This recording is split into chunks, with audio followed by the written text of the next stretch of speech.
From ABC election headquarters in New York, this is the 2004 vote. Once again, Peter Jennings.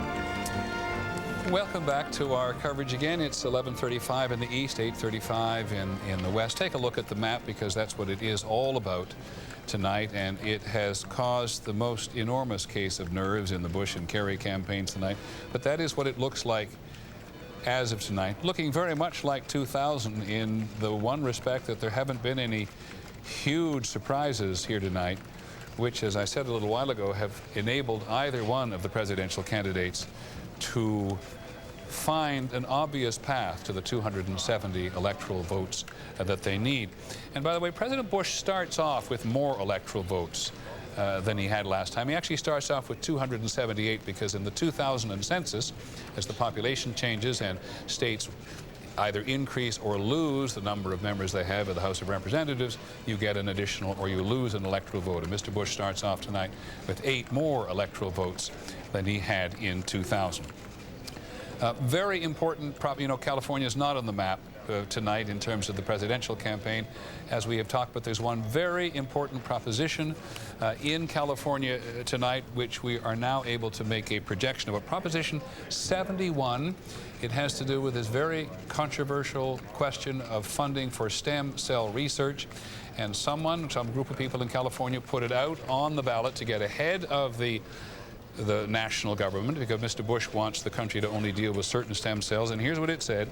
It proposes the establishment of a California Institute for Regenerative Medicine to regulate stem cell research and provide funding through grants and loans for such research and research facilities. And it has passed in California. Take one more look at that graphic if you'd like to, so you get it clear. It establishes the constitutional right to conduct stem cell research, but it prohibits the Institute's funding of human reproductive cloning research. It has passed in California. Tavis Smiley from National Public Radio and PBS is our guest commentator in California tonight. Tavis, what's going on out there? Well, they say what happens in California politics, Peter, either cast a long shadow or a long sunbeam. We will see whether or not California will lead the nation or not lead, as it were, depending on one's perspective on the issue of stem cell research. That said, I got to send you a thank you note for having me on tonight, Peter, because nobody cares what happens in California, because we were not a state in play, as you mentioned, and because we are so far behind the country.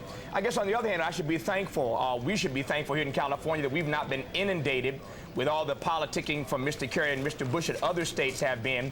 We should be thankful that we're not a cliffhanger state waiting for days to find out what the results are going to be. But the rest of the country should be thankful that you all aren't inundated with the growing number of ballot initiatives like the one we just talked about that we're having to deal with here in California. It costs a great deal of money. The legislature passes off legislating, and voters have to make these decisions. It's really created, if you will, a fourth arm of government, which is this whole ballot initiative that the people have to decide. So there's some things, I guess, here in California we should be thankful for. Ballot initiatives, as far as I'm concerned, and other Californians are concerned, is not one of those things to be thankful for. Tavis, stand by 1 second, because ABC News wants to make a very important projection. As you know, we've been talking about Florida all night, the 4th biggest electoral prize. It has picked up 2 electoral votes since 2000. Take a look at the map. ABC News is now going to project that Florida goes to Mr. Bush. Florida now goes to Mr. Bush. There is our live update of the map. That puts Mr. Bush at 237 electoral votes and Mr. Kerry at 188. Mr. Clinton won it in 1996. Mr. Bush won it by 537 votes, and Democrats would certainly argue, and the Supreme Court, in the year 2000. George Stephanopoulos, how big a deal is it? Huge. President Bush is now only 33 votes from the 270, and you see he has a number of states out there in order to get to 270. What this means, Peter, is that Senator Kerry must win the state of Ohio. There is only, I believe, one path, absent winning the state of Ohio, that can get John Kerry to 270. It puts all of the focus on that state right now. A very big win for President Bush. Okay, so let me now try to go very carefully through the map, just reaffirming ABC News projects that President Bush is the winner in Florida. 2000, 48.8% for Mr. Bush, 48.8% for Mr. Gore, 537 votes. The president's brother is the governor. He'll be jumping up and down at the news of this projection tonight. GOP wins very big when they win up there in the Panhandle, that long sliver at the top of the state that goes under the other states of the Deep South, under Alabama, where conservative Democrats often cross party lines. But now I want to fiddle with the map for just a moment here, and I hope people will stay with me without getting distracted. Let's talk, George, if I may, about the paths.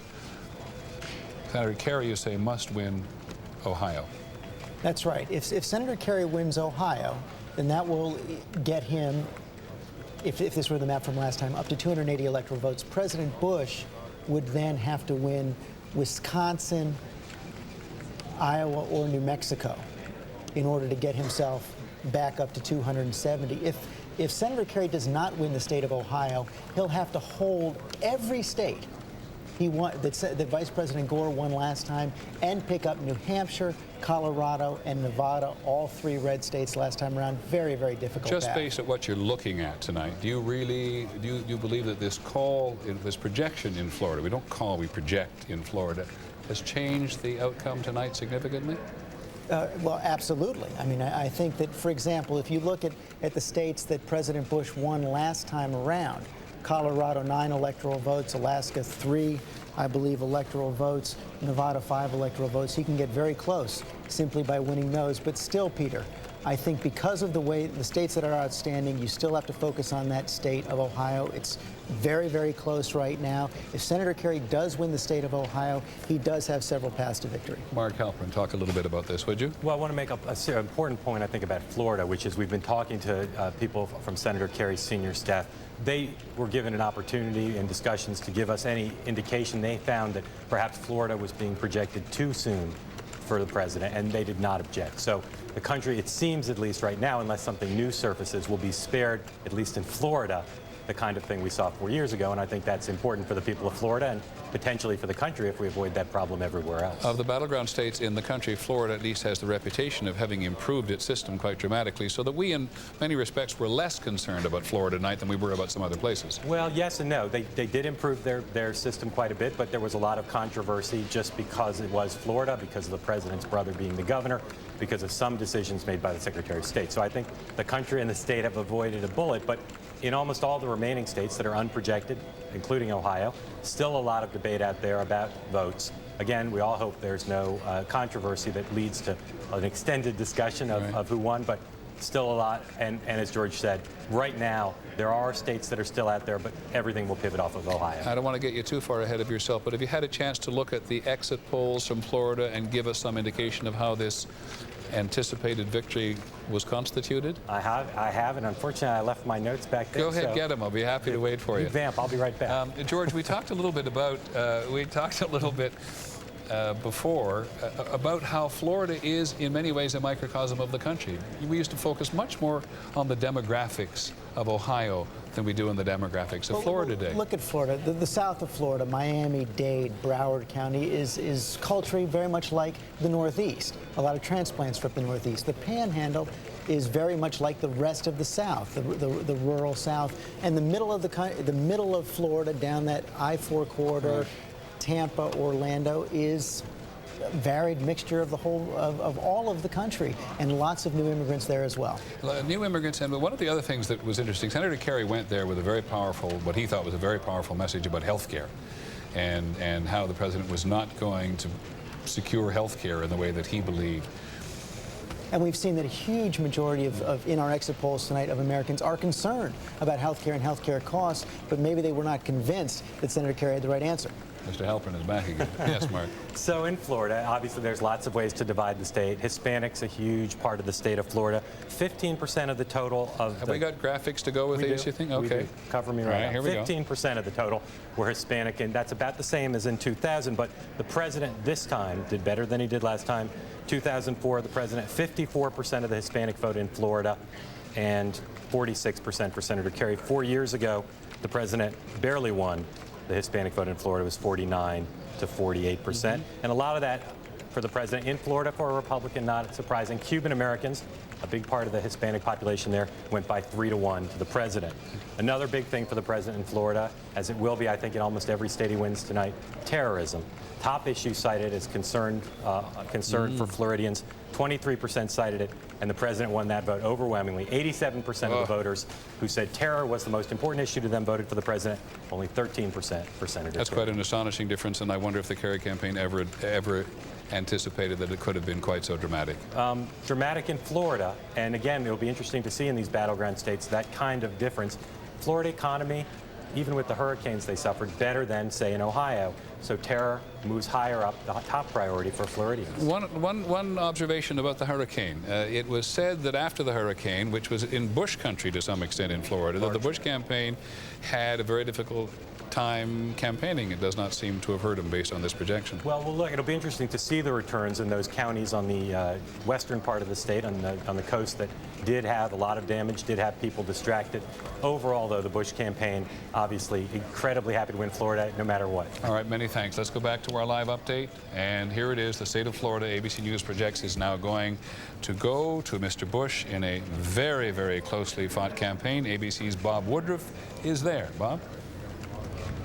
Well, Peter, you know, we've been watching this develop for some time, and you saw the Democrats early on tonight looking very optimistic because of these high turnout numbers that they were looking at. They said they were outperforming their time in 2000 in the counties that had leaned towards Al Gore.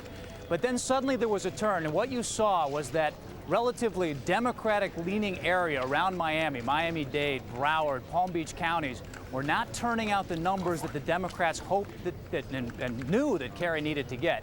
He needed, according to Democratic estimates, about 350,000 at least of a margin over George Bush in those counties to win. The Republicans were saying all along for the last several days that Kerry needed at least 450,000. The numbers were looking soft for the last hour or two. Kerry getting just barely over 300,000. So they knew that was slipping away from John Kerry. They also knew that the absentee ballots, about 1.1 million of them are outstanding, haven't been counted yet. You know, this is a registration state, so they know that these absentee ballots come from particular voters, and Republicans outnumber the Democrats on the absentee side. Also, one of the big Republican counties on the west around Naples, Collier County, has been having trouble with some of their machines, and they haven't kicked out any numbers yet. So George Bush was leading by quite a margin. The Democrats could see that these factors were all working against them, and so that's why Mark Halper mentioned they weren't going to fight this. This call looks pretty clean. Many thanks, Bob. I want to have a look at Bob Woodruff in Florida. Take a look at Reagan headquarters in Washington, which we have had a camera in all night. In fact, well, they're a little calmer than they were just a couple of minutes ago, but there was a huge, huge uproar there. I think that's a little mariachi even we hear in the background in honor of the Latino vote in Florida, perhaps, but there was a huge burst of applause and enthusiasm when the projection went for Mr. Bush in Florida. Our coverage of this extraordinary election will continue in just a moment. 2004 Election Night, brought to you by Jeep Trail Rated Capability. Don't go off-road without it. This ABC News special will continue in a moment.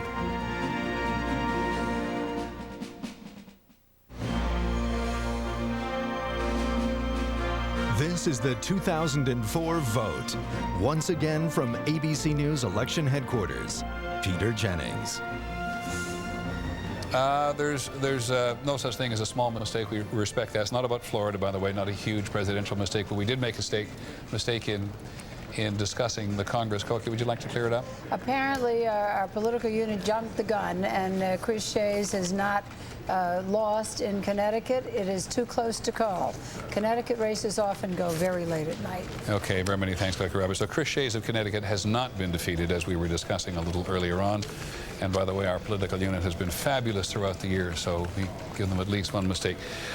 Jake Tapper, issues? Well, Jake runs our ballot watch desk, and because I think some people in the country may be a little bit surprised to see that Florida went as well as it appears to have. Bring us up to date on sort of ballot discrepancies in general.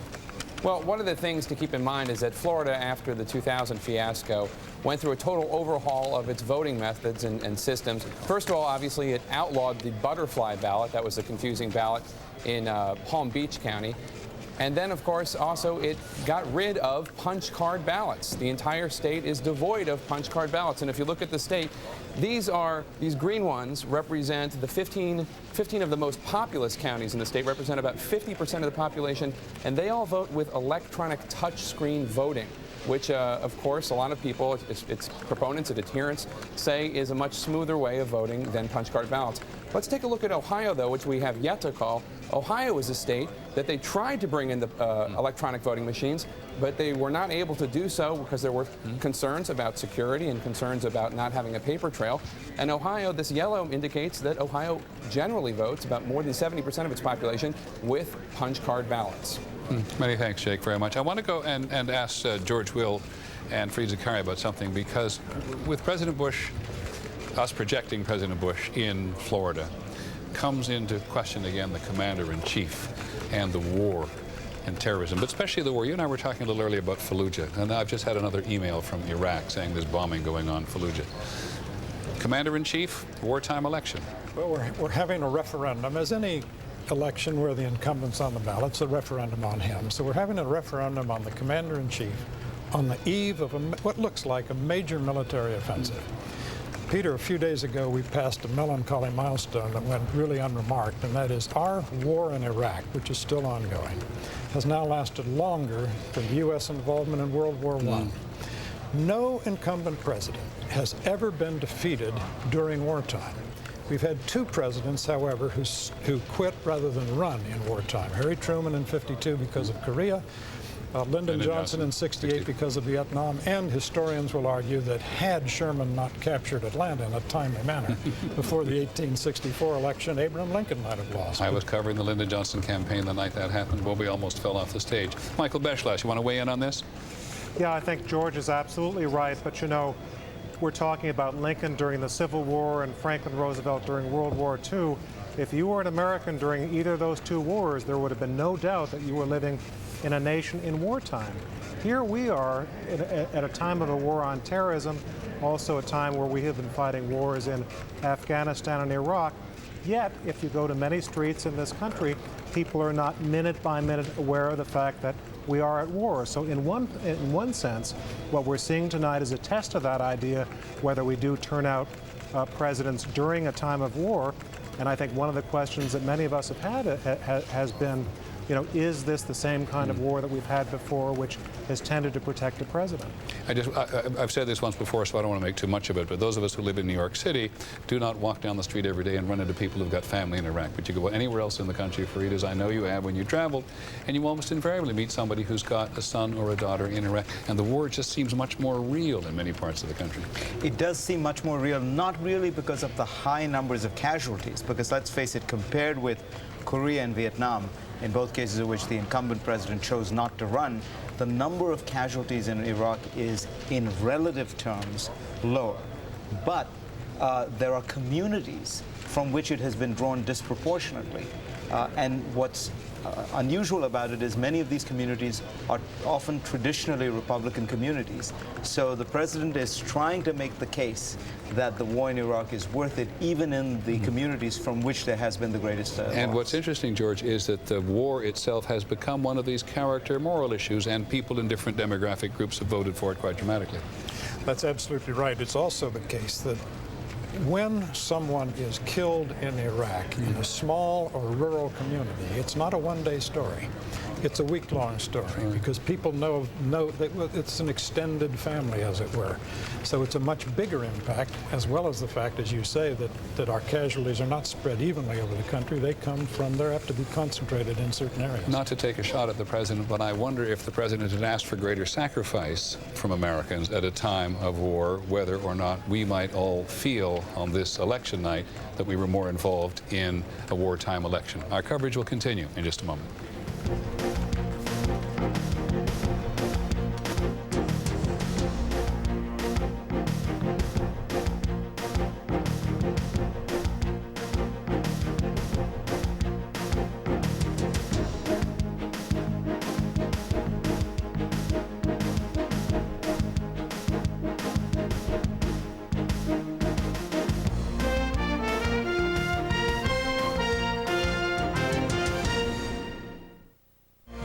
is an ABC News special.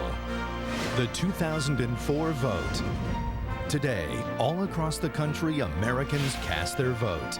And tonight, it all comes down to this: election night.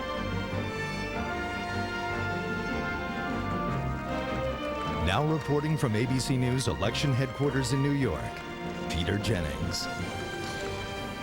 It's fascinating in a way because one moment things seem to be going so fast, but of course, on the other hand, the country is suspended in midair at the moment, having had only this one great battleground state report in. Leaving it, take a look at the map as of now, with 237 electoral votes for Mr. Bush. He only needs to get to 270. I shouldn't actually say only, because it's going to be a long way if you don't get it right. And Mr. Kerry has 188 electoral votes. But take a second now as you look at the map and look at the popular vote. You recall, of course, that in 2000, electoral vote for one man, popular vote for the other. Here is the popular vote overall as of now. Mr. Bush is currently getting about 51% of the popular vote, 41,800,000 people almost, and Mr. Kerry's getting about 48% of the popular vote. But take a look at as we go through one state after the other. First of all, in Ohio, with 70% of the precincts reporting, Mr. Bush is getting 52% of the popular vote, and Mr. Kerry is getting 48%. In New Mexico, very tightly fought race, as John Donvan reported a while ago. Only 65% of the precincts reporting, 51% of the popular vote for Mr. Bush, and 48% for Mr. Kerry. Mr. Bush and his campaign this year, Colorado the same, 64% of the precincts reporting. Take a look at that. Mr. Bush this year in his campaign were, as much as anything, of course determined to win the election, but determined to win the popular vote. If Mr. Bush wins tonight and he wins the popular vote, members of the Republican Party establishment will regard that as legitimization in the fullest sense. One more state to look at the popular vote now, still undecided in terms of who won it. Here's a case where Mr. Kerry has more of the popular vote at the moment, with 62% of the precincts reporting. And available to us now in Boston is another former White House secretary who came back to the Kerry campaign, and by almost all reports has made a huge difference to the campaign. I don't know why I'm trying to say something polite about you, Mr. McCurry. Mike McCurry in Boston. Tell me, first of all, what went wrong in Florida? Well, look, it was a very close state, and let's remember the president's brother is the governor of that state. We had a very strong organization there and a very closely fought race there. I am not in a position right now to say that we are throwing in the towel there, but obviously that's a state, if we lose, we're going to have to make up elsewhere. So we go along in the map, as you have just done, to the states of Ohio, to the upper Midwest states of Minnesota, Wisconsin, and Iowa, where we feel very confident that a strong organization is going to be able to bring the vote in for us tonight. So there's an electoral math that works for us absent Florida, and we'll be watching very closely to see how these states develop as this day turns into night and we go into additional hours of counting. Mike, you had a reputation when you were press secretary to President Clinton of giving him the cold, hard facts in a direct manner. Now tell us what you have to do. I mean, look where the president is, 237 electoral votes. What does Mr. Kerry, your candidate, have to do now, or you're going to have to deliver some cold, hard facts to him? Well, we're going to have to win Ohio, and then Minnesota, Iowa, and Wisconsin are going to have to come in the way we think they will come in because of our strong organization. Absent that, we're going to have to look to some of those western states, but that's really the formula, and the formula has been, I think, Peter, pretty clear, given where we've been campaigning and how hard we've been working. Look, I'll tell you one thing I'm sure that you've reported already tonight, that we've worked right up until the very end doing interviews with television stations around the country, precisely because we wanted to make sure we turned out a very large vote in those states that are so critical, in the upper Midwest and then out west. So we're going to be watching those results very closely as this long evening continues. We have indeed reported that your candidate tonight, I think, spoke to 33 different local television stations in the upper Midwest. What sort of shape is he in after all that? Well, he took energy as the campaign went on. John Kerry is one of the most fiercely competitive candidates that I've ever seen. And almost as the hours got longer and the work got harder, he took energy from that. And all along the way, I think he finished about as strong as you can finish. And just really, as he evidenced, sitting in that chair for 4 hours this afternoon, was determined to do his very best to reach the voters of America. Mike, tell us about the good luck barn jacket which the president is the senator is wearing. I'm sure that all voters in the country got very used to that mustard-colored barn jacket. That's a good luck jacket that goes all the way back to the Iowa caucus that brought him victory on the night of that caucus, and I think he wore it right up to the end, knowing and hoping that it would make him the president-elect. We still think that's going to be the lucky jacket of the evening. And what did he have in the pockets? He had a Buckeye from Ohio, a four-leaf clover, and a guitar pick from Bruce Springsteen. That's about as much luck as one can have. And have you ever seen a bigger campaign event than the one that Senator Kerry did with Bruce Springsteen? Did you ask yourself a little bit, did Springsteen get him here? Did the candidate get him here? Well, that was extraordinary. It was a big turnout, but you know, that was about the enthusiasm we see from young people who apparently have turned out in very large numbers tonight. That was really an anthem to the change that America wants. I think throughout this country, obviously a very close election, but enough people were willing to say we really need to change the direction of this country. That's what they were out there for, in addition to listening to great music. Okay, now finally, I do not expect you to give us any bad news at this particular occasion, but tell us the one thing that you've looked at tonight which really pleases you in terms of the results so far.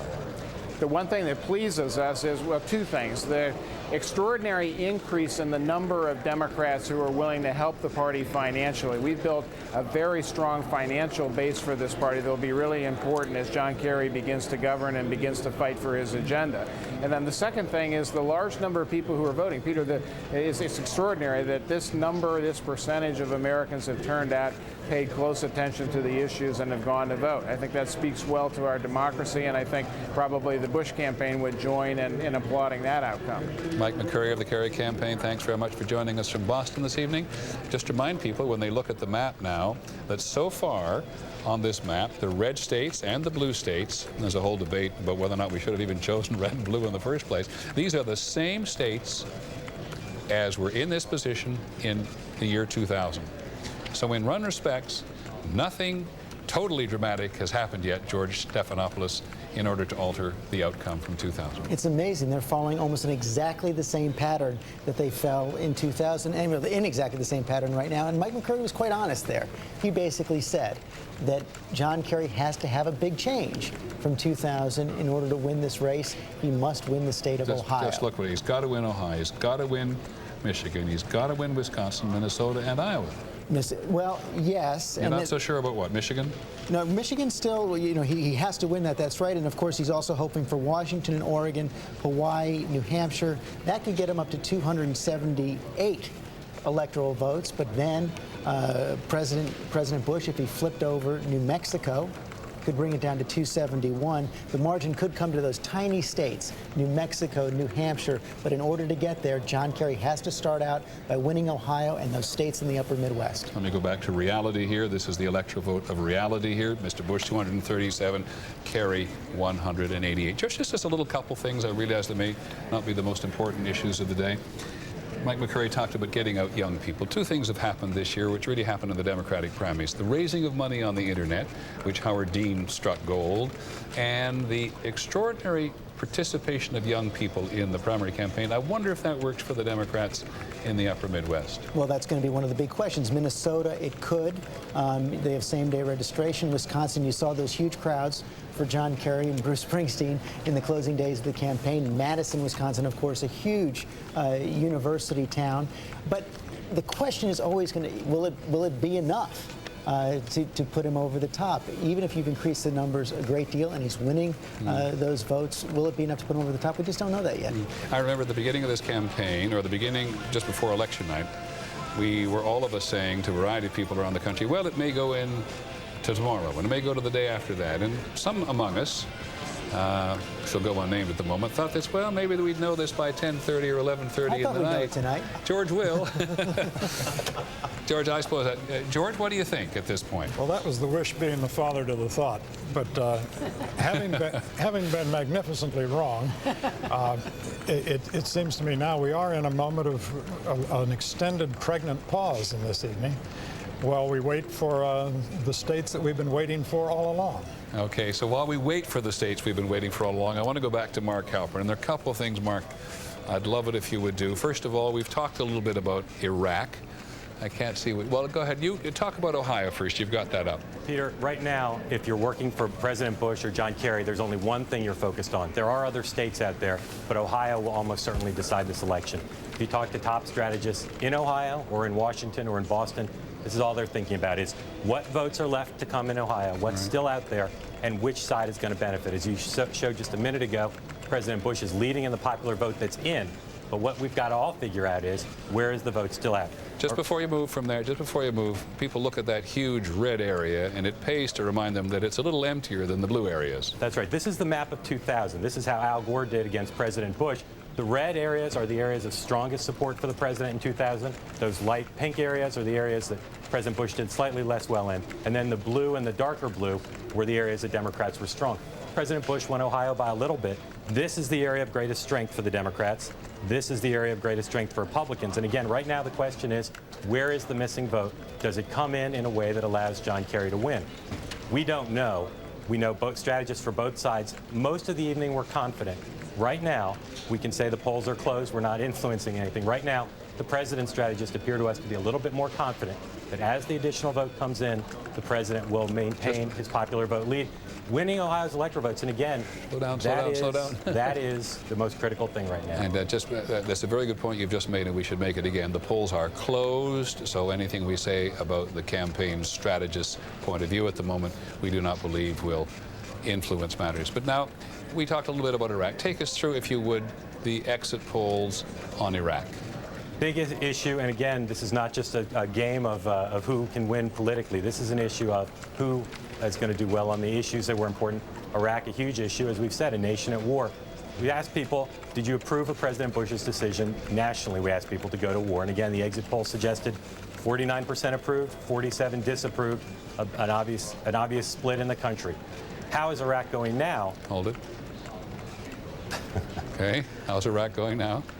Going well, 42%, badly, 53%. Now, on the one hand, you could say a majority thinks it's going badly, but given what's gone on in Iraq, given the American deaths, given all the problems that even people in the administration have sometimes admitted to, that's not a bad place for the president to be. And finally, do you consider Iraq part of the war on terror? The president has tried to link them throughout this campaign. Senator Kerry has argued not just that they're disconnected, but in fact they work against each other. Part of the war on terror, majority, 52%, separate 44%. That's an important number for the president, obviously. And then finally, has the Iraq war improved the long-term security of the United States? Again, a mixed signal from the country. Yes, 44, majority says no. So the country is divided on this issue. Probably most of the people who supported the president on the war support him in this election, but a divided country in many ways, including on many of these questions about the war. One of the things we know, of course, about whomever is elected president, that Iraq is a huge burden on them and on the country in the months and perhaps the years ahead. Our coverage of election night 2004 will continue in just a moment. Vote 2004, Election Night. Brought to you by Chrysler. Inspiration comes standard. This ABC News special will continue in a moment.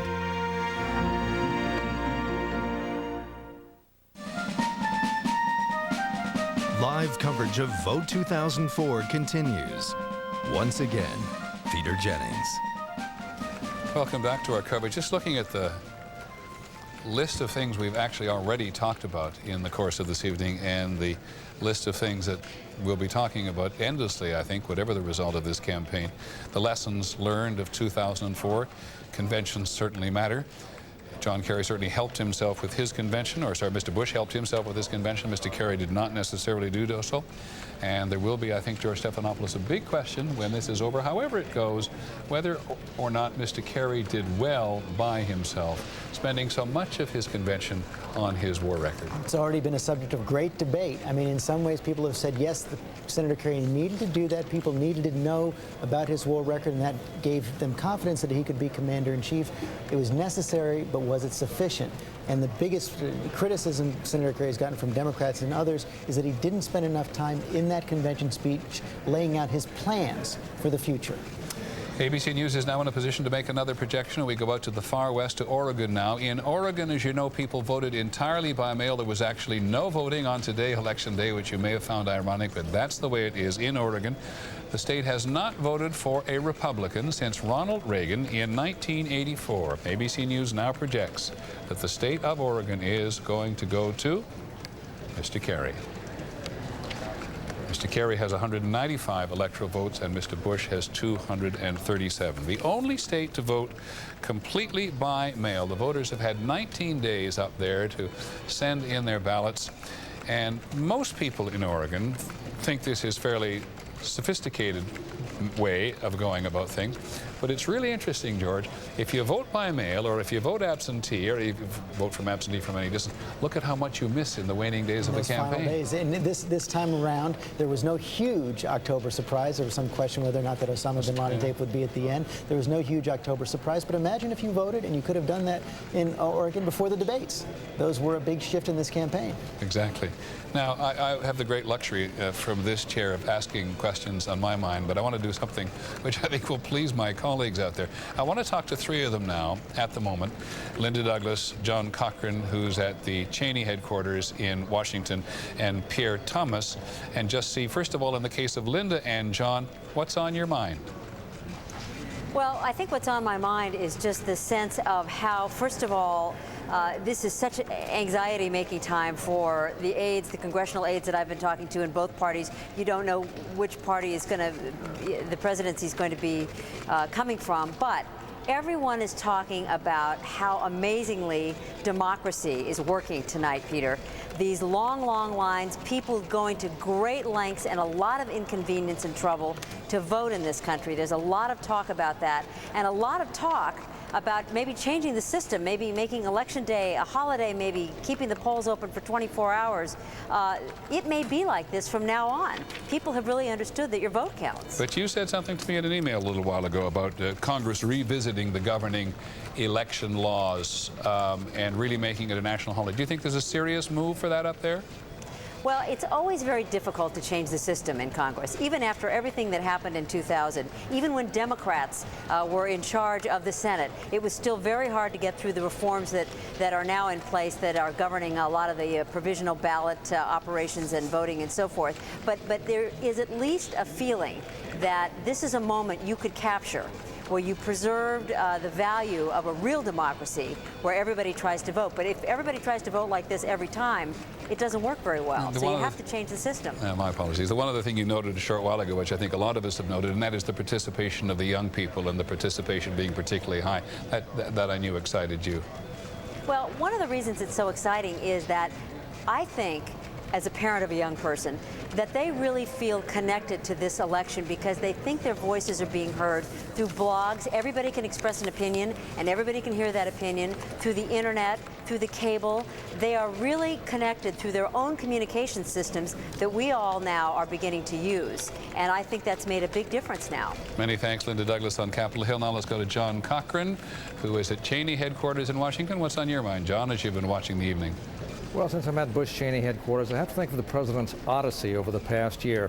Privately, about a year ago, he was telling friends he thought this would be a tough election, but he said it would be a lot less tough than the last election. He said, listen, when I declared back in 1999, so many people thought I was stupid. I didn't know this. I didn't know that. Every time I went out in public, I was taking a chance. Somebody wanted to take a shot at me. Somebody wanted to say, this rube from Texas just isn't ready for the job. He said, I had to put up with that for a year and a half. Now I've been president, he said, for 4 years. I won't have to deal with that. I'll have Air Force One. It'll be somewhat easier.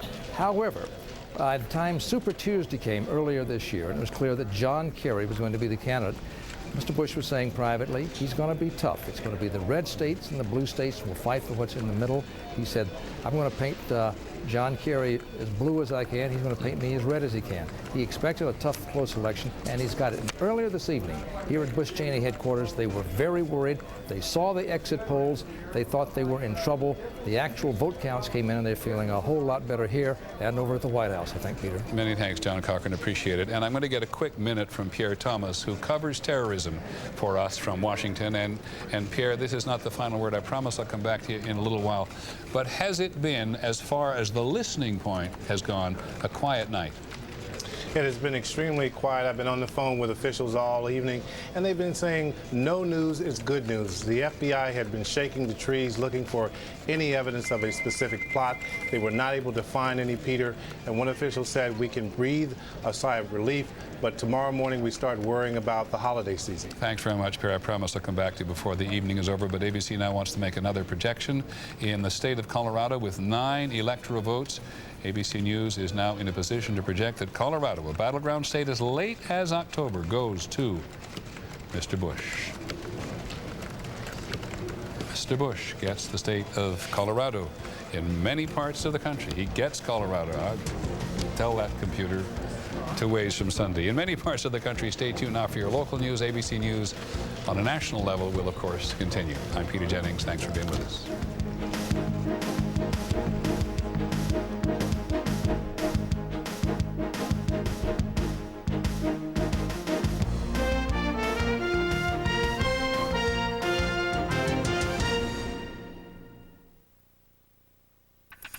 From WGNO New Orleans, this is ABC 26 News, The Vote.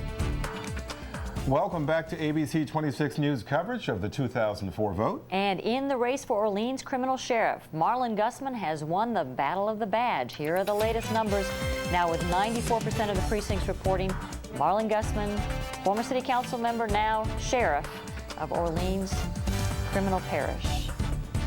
Kurt Sprang is live at Marlon Gusman headquarters, where he's been listening to the candidate there talking about a victory tonight. Let's listen in. Michael, Susan, let me tell you that Marlon Gusman has dedicated this victory to the memory of his parents. He promises to be accountable and make New Orleans a safer city. Let's listen in. The many, many volunteers and supporters who helped make this campaign possible. Thank all of you.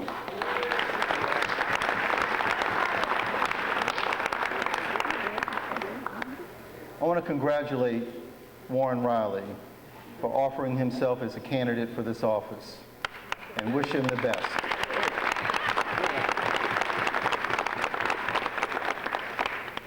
I want to reach out to Sheriff Bill Hunter, Carl Heidel, Ira Thomas, Reverend Raymond Brown, all of the candidates who ran in this race, and to all of the elected officials.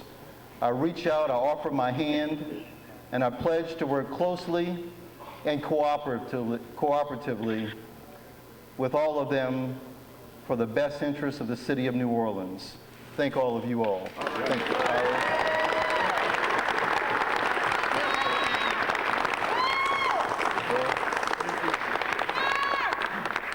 I also want to thank Attorney General Charles Fody.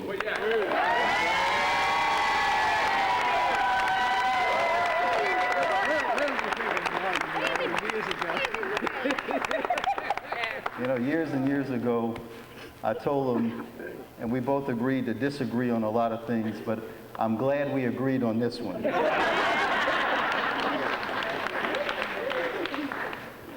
also want to wish a special happy birthday to Ebony Morris on her 10th birthday. And we have a little present for her. But Ebony, if she's watching, she's not here. She better not be. We'll make sure she gets it. Once again, my thanks to all of you. This victory means so much to me and my family. I promise I will never let you down, and I will live up to the trust that you have placed in me. Thank you all very much. Thank you.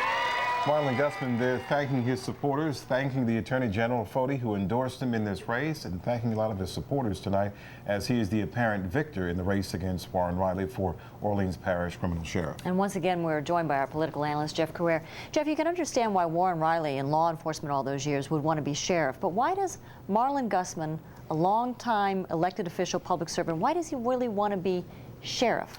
Well, it's a more high-profile position than being a council member. And he feels like he got good experience working with Chief Pennington. He wanted to do something in the law enforcement arena. And certainly this was his step when Charles Foti, after 30 years almost, moved on to Attorney General. And let's hear from the other candidate in this race. Let's listen in on Glenn. Glenn, you have Mr. Riley with you now? Yeah, Michael, I'm here with Mr. Riley right here. A tough night. Looked like during the week all those tracking polls showed you might pull this thing out. But I think the key here was that undecided. Right. Didn't know how that undecided would go, and it seems like it went with Marlin Gusman. Apparently it did. There was 22% undecided, but the tracking polls at one point had us 11 points ahead. We felt very good. The energy, the enthusiasm of our volunteers, the reception we got from the voters, we really felt that we ran a good race and we would win. But the voters made a choice, and that's what we have to live with. You came out and you thanked your supporters, and you even congratulated Marlin Gusman. And I'm quoting you now, you said you hope Marlin Gusman use this office in a positive way. Talk to me about that. Well, I think that statement speaks for itself. I hope that he uses that office to assist the city of New Orleans, to use deputies to put on the street. It is certainly something that's needed. It's something that can make a difference in the city, to put rehabilitation programs in place in the prison that will stop inmates from leaving jail and going back to jail within a year. All those things make New Orleans a safer city. What do you think you went wrong? You think it is because of the big political bosses he had with him, all the way from the governor to Senator Landrieu and Lieutenant Governor Mitch Landrieu? He had all the big endorsement and probably had the money as well out on the street today. Well, all I can do is say that the voters made a choice, and that's just something I have to accept. What caused them to make their choices? I don't know. I think that obviously the negative campaigning probably hurt us a little bit, and that's something that's in New Orleans that has to change. To put out those types of half-truths and things like that to win a campaign are ridiculous. But I want to stay away from that. You know, this is pretty much, the race is over with. Marlin Gusman will be the new sheriff, and that's what we have to deal with. So you go back to NOPD? I go back to NOPD, yes. We'll see you then. Okay. Absolutely. Thanks a lot. Thank you very much. Thank you. Also want to point out, Mike and Susie, this is another defeat for Mayor Nagin. He was out big time for Warren Riley, and many would say pretty much put Riley in this race, and yet again, the mayor's on the losing end. We don't know if this bodes for the mayor next year when he's up for re-election, but it's just great political fodder right now in the city. Mike? It certainly is. All right. Thank you, Glenn. Yeah, interesting that you should mention that, Glenn, because our political analyst, Jeff Carrere, thinks that this is really the start of the mayor's race. Right. The mayor's race has just begun now because Dale Atkins was the campaign manager for Marlin Gusman. Dale Atkins has aspirations to be mayor. Dale Atkins is going to be backed, obviously, by Governor Blanco, who did not receive the endorsement from Mayor Nagin in the governor's race. So you can see it all lining up now. And, of course, Marlin Gusman is going to be backing her, and he'll be criminal sheriff and have all those employees to put out on the streets, making it more difficult for Mayor Nagin to win re-election. That's why Mayor Nagin wanted this election so badly. Is the city ready for a female mayor? Well, I mean, we've had Paulette Irons came not too far away the last election, and Dale Atkins has run for DA, and I think she feels like that could be the next step for her. Now, there could be others jumping in, but this had very important implications for the mayor's race, and Mayor Nagin is certainly not pleased tonight by this outcome. Did the endorsements make the difference, though, for Gusman? Very key. Very key. Very key. Okay. Thanks, Jeff. Jeff, now we want to go to the latest numbers in the Senate race. This one is coming down now with 97% of the precincts reporting. The Associated Press has already given the nod to Vitter. They say it should be Senator David Vitter. Let's check it now with Liz Reyes. She's been covering David Vitter headquarters all day at the Hilton on Airline Drive. Liz? It is very hard to hear you. I hope you can hear me. This room is going crazy tonight now that it is official and that David Vitter has been declared the next U.S. Senator from Louisiana, replacing retiring Senator, a Democratic Senator, by the way, John Breaux. History is being made here tonight. The folks behind me here are anxiously awaiting the arrival of David Vitter. We were told earlier tonight he wasn't going to come down unless he was sure that this race had been decided.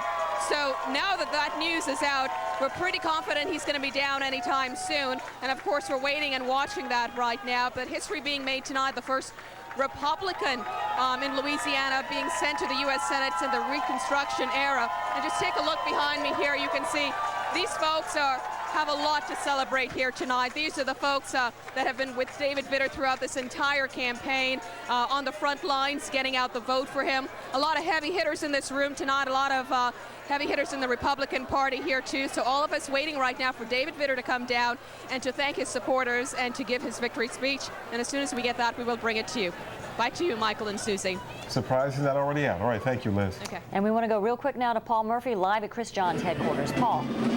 Susie, we haven't seen Chris John for probably about an hour and a half now.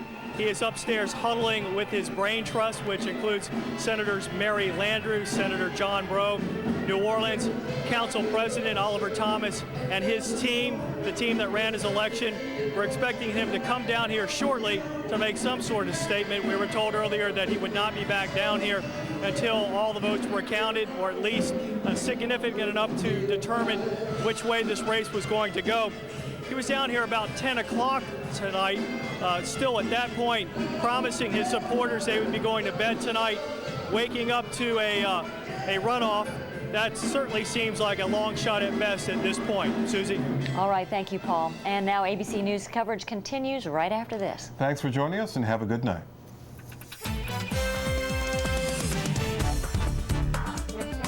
Has always been viewed as somewhat questionable. That's polite.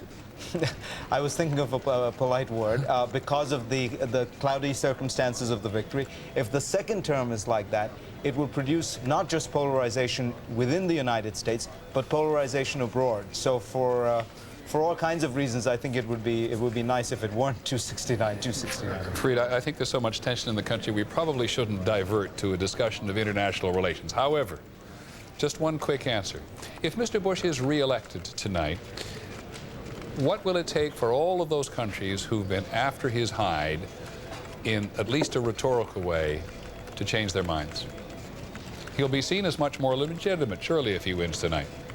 Well, I think nothing will change their minds. But look, Bush will govern probably somewhat differently, but not because of any change of heart. But there are constraints already in place. I mean, we've got 140,000 troops in Iraq. We're not going to go around to other countries. We are using multilateralism in Iran and North Korea because we have no other option.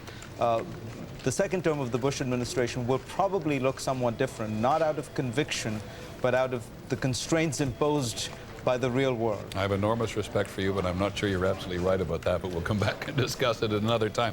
I want to go to Kate Snow at the moment because we're not completely up to date on some of the Senate races. Kate, we actually have 6 Senate races, correct me if I'm wrong, still outstanding. What can you tell us? Yeah, that's right. In Alaska, the polls close in about 20 minutes, so we're not going to go there quite yet, but we have 5 other races, and Alaska's tight as well, I should say. But let me talk about South Dakota for a moment. This one is just so watched because it is Tom Daschle, the Democratic leader of the Senate. And look at these numbers. He's fighting for his political career here. If he were to lose, he would be the 3rd leader in history to lose a seat, and it hasn't happened since 1950, Peter. It is not something that happens very often. Usually a leader is a pretty popular guy. He is very popular in South Dakota, but perhaps not popular enough to fend off this challenge from a very popular former House member, John Thune. He's leading right now by 3,700 votes. In Florida, another incredibly tight race. Just to update you on this one, Mel Martinez, the Republican, against Betty Castor, the Democrat, and that's 49% to 49% right now. Martinez leading with 61,000 votes. Here's what's interesting about that. Martinez, we think, was probably helped a little bit by President Bush in the state of Florida, especially in the Panhandle, in the northern areas. He's a Hispanic. He probably did pretty well among Hispanics, you would think, in the southern part of the state. But interesting, Castor also did very well among Hispanic voters in Florida. She got 4 in 10 Hispanic voters. So that's probably why this is such a tight race. In Kentucky, we've been watching this one all night. This is Senator Bunning, the incumbent Republican, 73 years old, serving his first term, the former pitcher in the major leagues and Major League Baseball. Mongiardo is giving him a real run. However, I can tell you, having talked to Mongiardo's people, they are now fairly resigned, Peter, to what may happen here. They think that Bunning is probably going to squeak this one out, squeak by, and retain that seat for the Republicans, which would be very good news for the Republican majority in the Senate. That's also a very big comeback for Jim Bunning, who was getting just about the worst imaginable publicity several weeks ago. Yeah, he has had a bad few weeks. He didn't show up for one of his debates, for example. He did another one via satellite from Washington and read a teleprompter reportedly. He made some mistakes in terms of current events, citing things that hadn't really happened in the news and saying he hadn't read a newspaper in 6 weeks. People questioned whether maybe he was having some troubles medically, that perhaps maybe he had some mental problems. None of that was ever substantiated. He made up, or seemed to have made up something about his wife being beaten up by the opposition. It went on and on. And so, yes, he had some foundering in the polls, and it's showing up there, but it looks like he's going to squeak this one out. Many thanks, Kate Snow. We're going to go away for just a minute, but when we come back, we're going to talk to one of the most important men in the country at the moment, Ken Blackwell, the Secretary of State in Ohio, the man who knows what actually happens to the votes. This ABC News special, Vote 2004, will continue in a moment.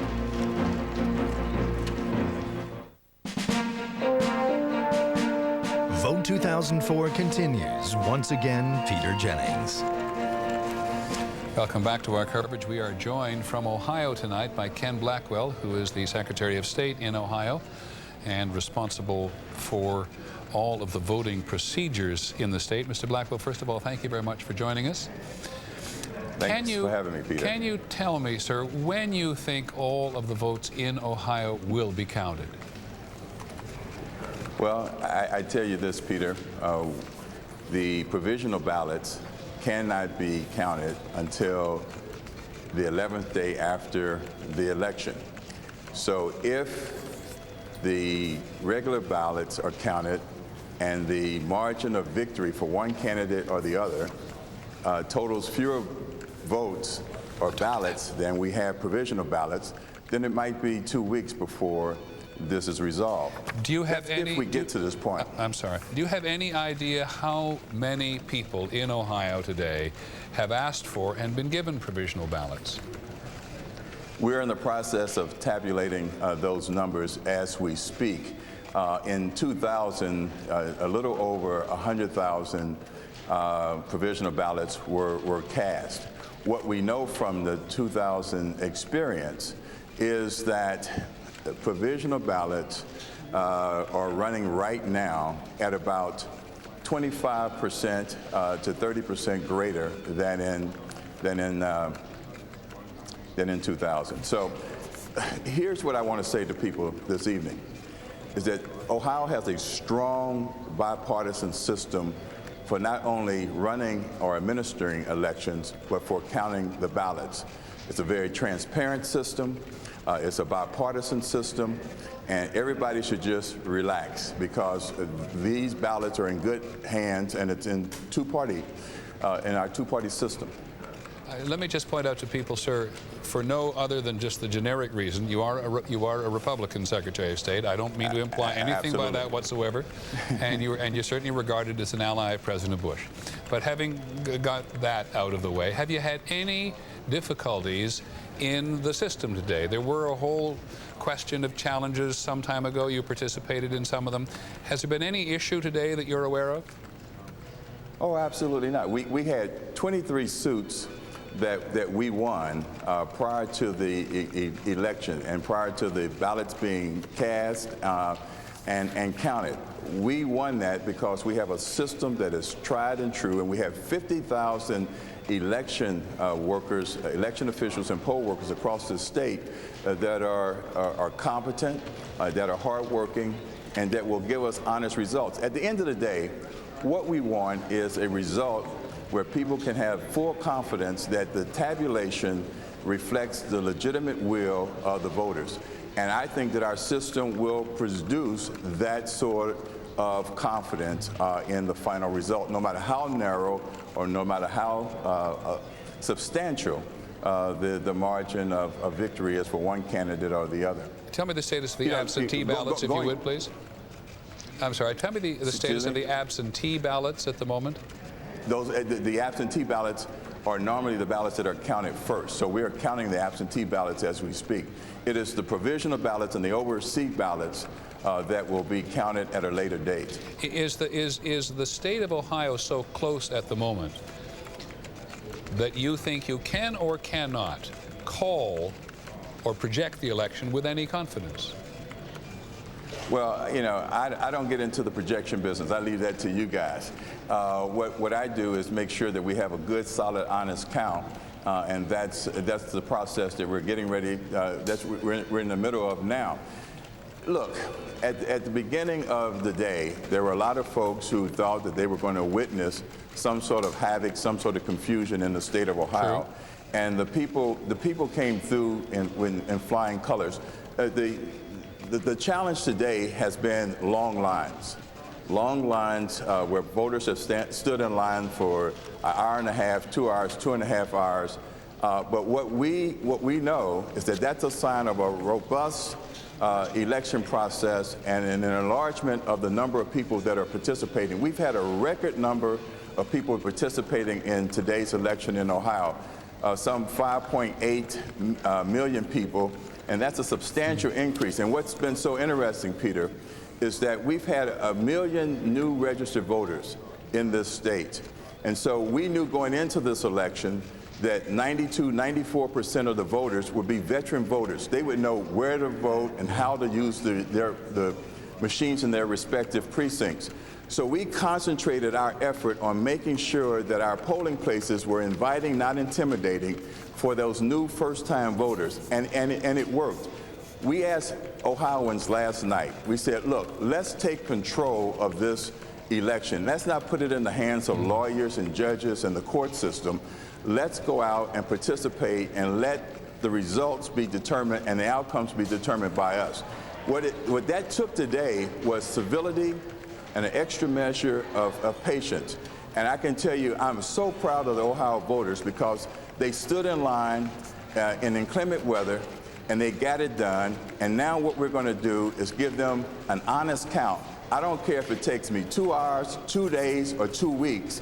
When we get finished counting, people can have confidence that that vote total represents the authentic will of the people who cast their ballots today. Mr. Blackwell, thank you very much for coming to see us. It's really important that you showed up here tonight, and we're very grateful to you for coming and explaining what you did. Ken Blackwell, the Secretary of State in Ohio, who says if it takes 2 hours or 2 days or 2 weeks, he wants to be committed to the idea that people in Ohio will give an honest representation of the presidential election of 2004. We'll be back in just a moment.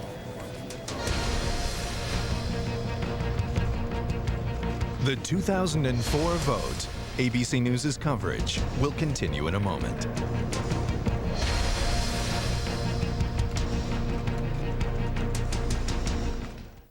Welcome back to our election night coverage. Just take a quick look at the map here because you pretty much know, if you've been with us for any length of time at all, what sort of situation we're in at the moment. President Bush, we projected to win Florida a short while ago. The outstanding states are Ohio, Michigan, Wisconsin, Iowa, Minnesota, and New Mexico. And out there in the West, Washington, Nevada, and New Mexico, with one exception. Now, ABC News is now going to make a prediction in the state of Washington, 11 electoral votes there. It was an early battleground state, voted for the Democrat in the last 4 presidential elections, and we project that it's going to go for Mr. Kerry this time. So that brings Mr. Kerry up to 207 electoral votes and 246 for Mr. Bush. ABC's George Stephanopoulos and others have already made the point that Mr. Kerry is pretty much going to have to run the table if things do not go his way in Ohio. And you heard the Secretary of State of Ohio say a moment ago, 2 hours, 2 days, 2 weeks. There are these provisional ballots. more than 100,000 of them, George. There were 100,000 in 2000. He said 30% more than That's exactly what he said. And Peter, even if Senator Kerry runs the table, if he loses Ohio, the best he can get to is 269, as we've said. Right. That throws it into the House of Representatives, where President Bush has the strong advantage. What strikes me about this map right now, Peter, is just how similar it is to the map from 4 years ago. Let me just try something with folks. Can you put us up full screen here for a moment? These are the electoral votes. I don't want to confuse people at home. This is the electoral vote as of now. Okay, remember the blue states and the red states there. And here it is in 2000. Let's go back again, the live update. Here it was in 2000. In other words, those open states, Mr. Gore took in 2000, most of them in 2000. But Mr. Kerry has to do an astonishing amount of work or have something resolved in his favor. And with that in mind, and with the promise that the moment anything happens, we'll be back, I want to turn very quickly to two people who have been very patient with us tonight because they've been watching the election results come in from the perspective of other parts of the world. The first is John Micklethwaite, who is with us from London. Who is the U.S. editor of The Economist and has been for 4 years, and also with him is Yasmin Alibai-Brown, who is a columnist for The Independent. And I apologize for, first of all, keeping you, but Yasmin, just tell me, first of all, on the right, what does this look like to you? Oh, I have refused to follow the optimism on Kerry. I'm being very partisan. I don't want Bush to win, but I've always thought he was going to take this. You thought he was going to win the election again? Yeah. Yeah. And John Micklethwaite, you joined us at the conventions, wrote this book about America moving its center of gravity to the right. What do you think tonight? Well, it does look quite good for Bush at the moment, but I think still for Europeans it's going to be a shock because most of them went to bed with Kerry looking as if he was ahead. But there was a lot of coverage of the exit polls in Europe, and now they're waking up with Bush very close to getting there, although we obviously don't know yet. You and your colleague have written a book called The Right Nation, which has been widely regarded as understanding the conservative element in America. Is there anything you see tonight that surprises you? Well, I suppose in our book we said that it would be a very tough election for Bush to win because he was running with a lousy economy and a lousy war to some extent to defend. And so I suppose if he pulls through, it will show to some extent the resilience of conservative America and the way that it extends not just on the question of the war, but also towards things like all the social issues. And it's quite interesting that most of the gay marriage amendments seem to have been struck down, and they seem to have voted Conservative so far. Well, I very much appreciate being here. I'd like you to hang around if you feel like it, but I don't want to keep you up any later than you really want to stay up, Yasmin. So we're going to have to take another break here. Thank you for your brief comments. If you'd like to stay, I by all means will try to come back to you. Our coverage will continue in just a moment.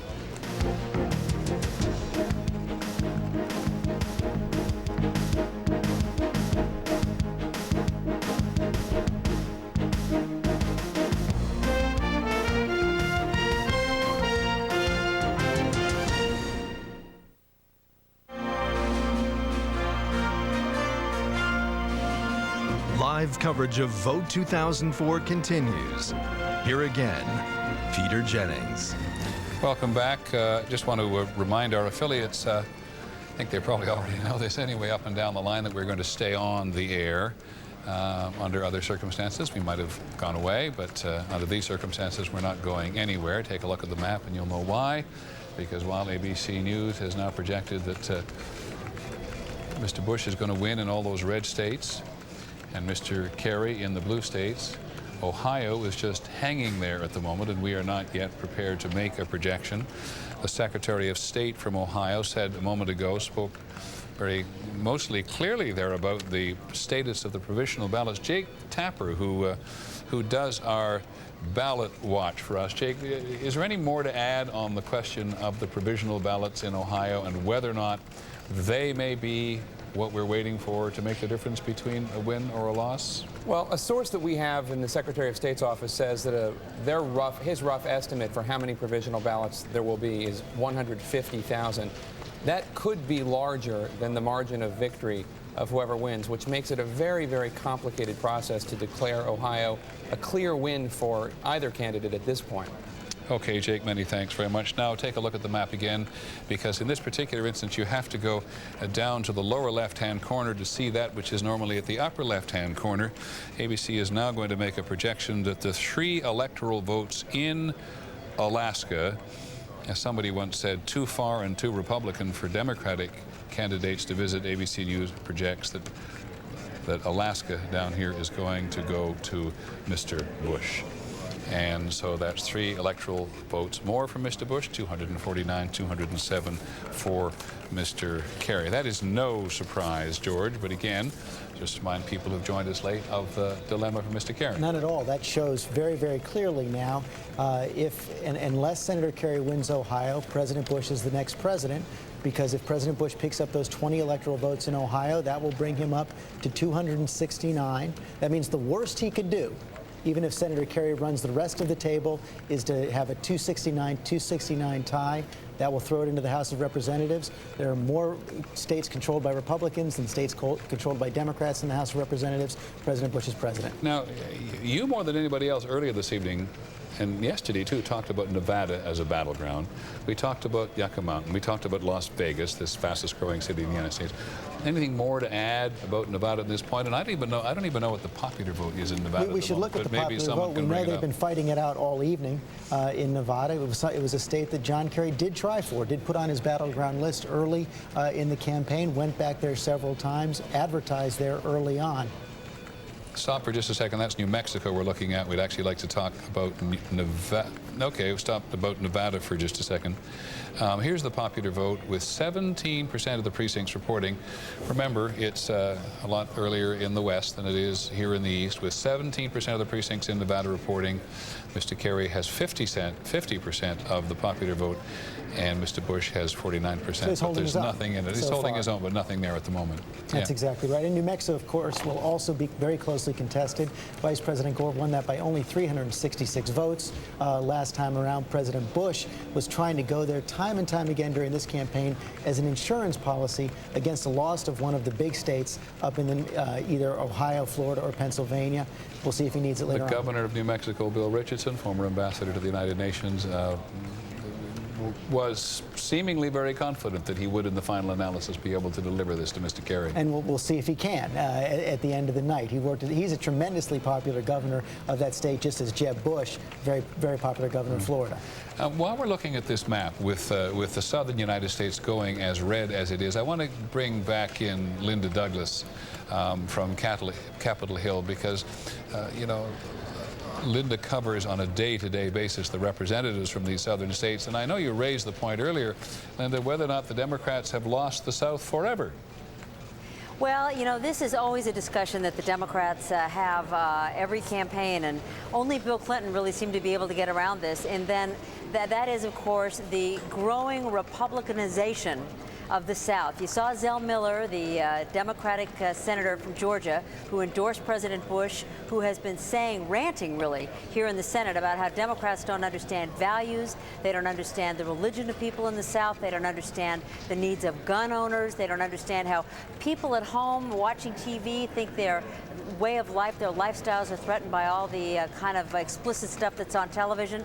The Democrats who live in the Northeast and live in the cities and live in California just don't get it. And this, if it turns out that Kerry does lose, is certainly going to be a stinging memory for the Democrats and evoke that conversation all over again. Well, Putting John Edwards on the ticket was supposed to be the solution, of course. Well, Mr. Kerry certainly has. All you have to do is look at the map. Lost the South again. Let's talk to a couple of other people about this as well. Thanks, Linda. George, Will. Was Zell Miller right that the Democrats are simply out of touch with the way of life? And of course, there's no single way of life in the South anymore anyway. Well, that's right. I mean, we've talked this evening about how different the states are, from Florida to Arkansas to Virginia with its northern Virginia suburbs of Washington, D.C. But remember, Peter, earlier in the evening I made the point that if you carry nothing in the South, plus Oklahoma, Kentucky, West Virginia, that's 173 electoral votes. And if you lose all of those, and Mr. Kerry has now lost them, that means he has to carry 74% of all the remaining electoral votes, and that's very difficult to do.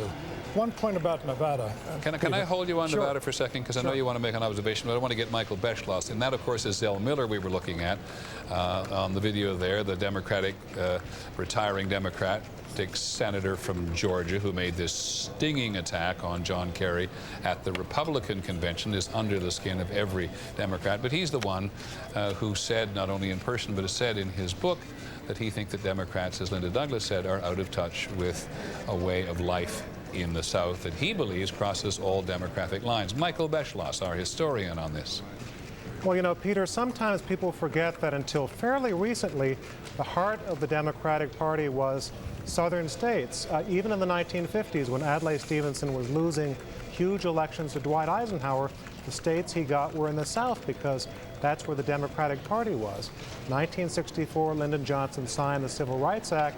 He said, I know that by signing this bill, I'm giving the South to the Republican Party forever.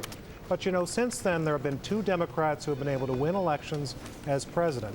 Jimmy Carter in 1976, Bill Clinton in 92 and 96.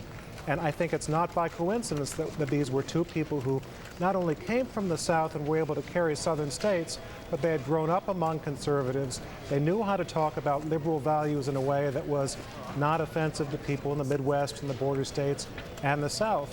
And I think one question that people might well ask is, if John Kerry loses tonight, was that because the Democrats took a risk of nominating someone who was from the Northeast? Okay, and there hasn't been a Northeastern president elected for 44 years. Many thanks, Michael. And I want to go to Ken Melman in Washington, but if he'll wait just 1 second, Cokie Roberts, who's the southerner here from Louisiana, gets one comment on the South. Not only has the South become so Republican at the presidential level, but what we're really seeing tonight is something different at the senatorial level.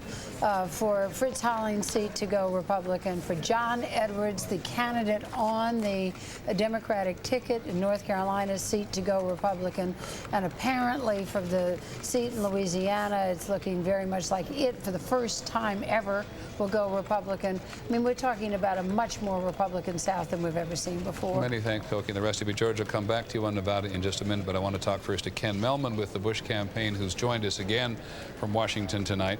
I'd like to say that you have a big smile on your face, but you always have that smile, and so it's bigger right now. So what's on your mind about Ohio? What's seriously on your mind about Ohio? I think we're going to win Ohio. I think we won it today. The numbers are coming in.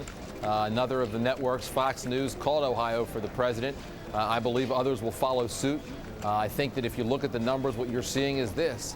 Cuyahoga County, which is Cleveland, the Democrats, often the best performing part of the state for them. We actually did better this time than we did in 2000 when we won the state. And we're doing incredibly well in the rural parts of the state, and there still are some outstanding votes in the southwest part of the state where Republicans always do well. So we feel great about where we stand in Ohio and are very appreciative of the fact that the president's won that state. And as you look on, I just point out again, we have not projected Ohio for the state, though as you point out, another, the Fox network has. Looking out to Minnesota, Iowa, Wisconsin, New Mexico, and Nevada. You want to make some equally confident projections there? Well, I do think we're going to win Nevada. I think if you look at the numbers, the Democrats had to do very well in Clark County, which is Las Vegas, and they did not do as well as they needed to.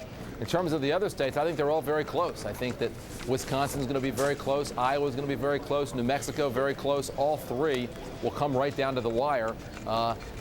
Michigan and Minnesota are obviously harder for us to win, but we feel great about where we are. Winning Ohio, I believe, and winning Nevada wins 4 more years for George W. Bush, and I think that's a great thing for the country. Thanks, Ken, very much. The votes are all in. He's one of the smartest men in politics. You have to take what he says very, very seriously. One comment about Nevada from George Will. Well, it was last Friday that Ken Melman told me, inferring from who is voting and the absentees and all these other mysteries they understand, inferring that the Democrats were winning in Clark County but radically underperforming, so we thought they were going to get it. It's worth remembering as a historical fact, Peter, that the first Republican president, Lincoln, rushed Nevada into the Union from territorial status to statehood status, even though it only had about a fifth of the population required, because he thought he might need the 3 electoral votes in 1864, or that it might go to the House and he'd really need it. I remember the incident. Many thanks, George, very much.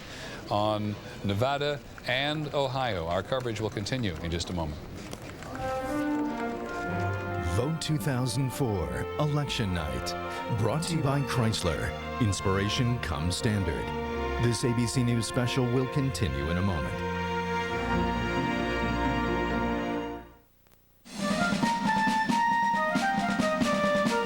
This ABC News special, Vote 2004, continues. Once again, Peter Jennings.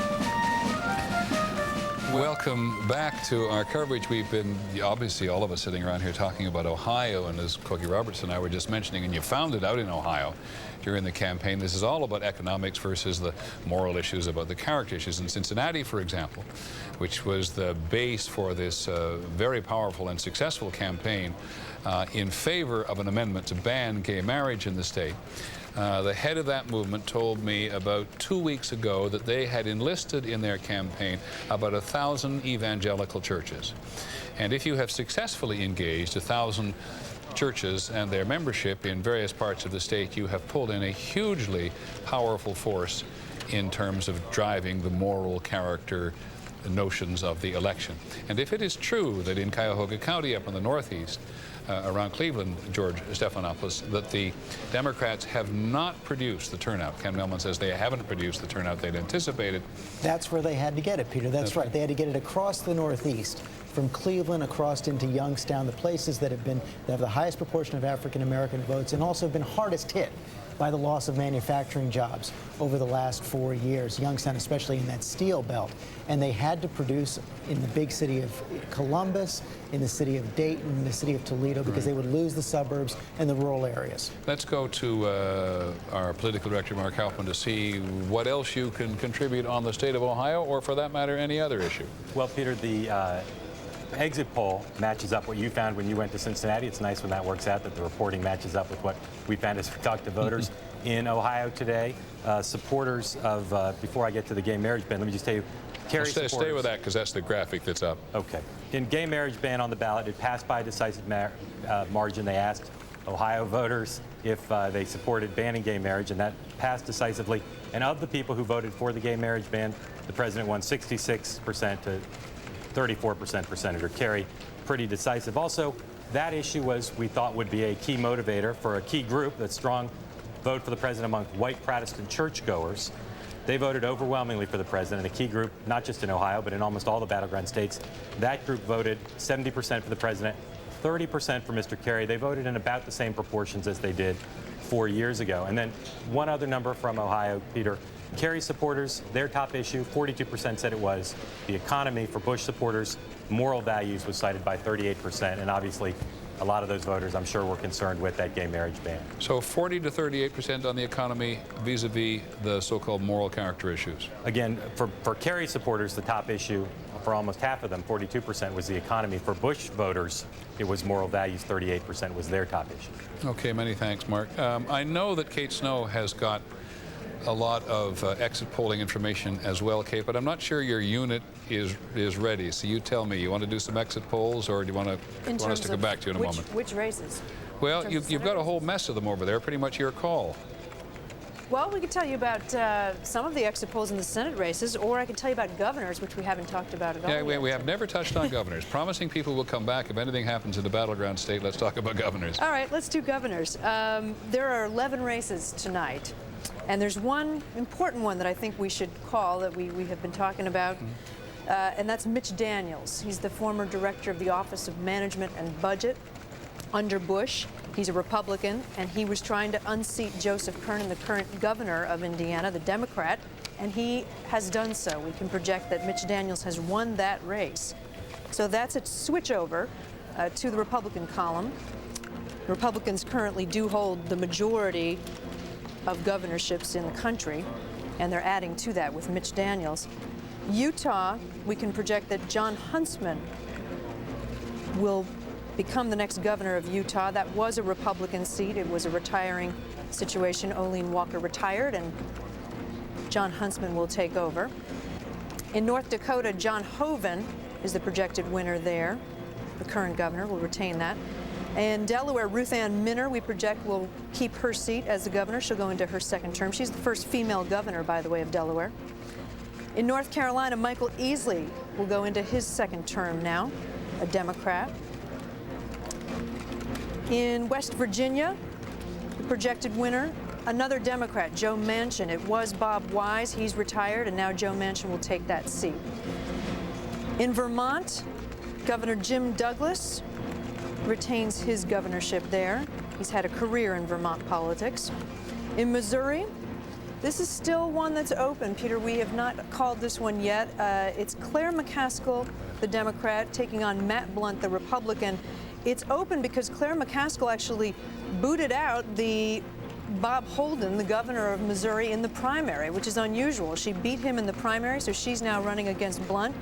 And we're waiting for more information about this one, but this could be one where it could potentially change over if Blunt were to win. Then it becomes a Republican governorship.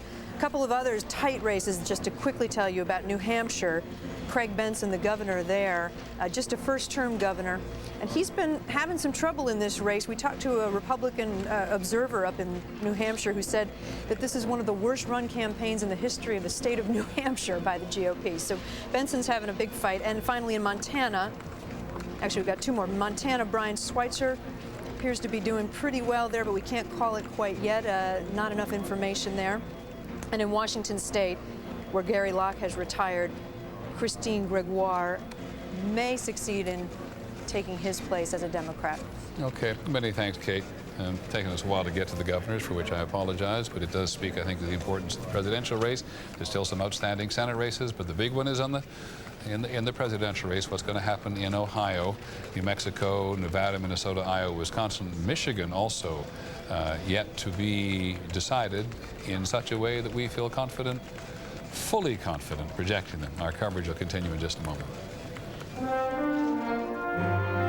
This ABC News special, Vote 2004, will continue in a moment.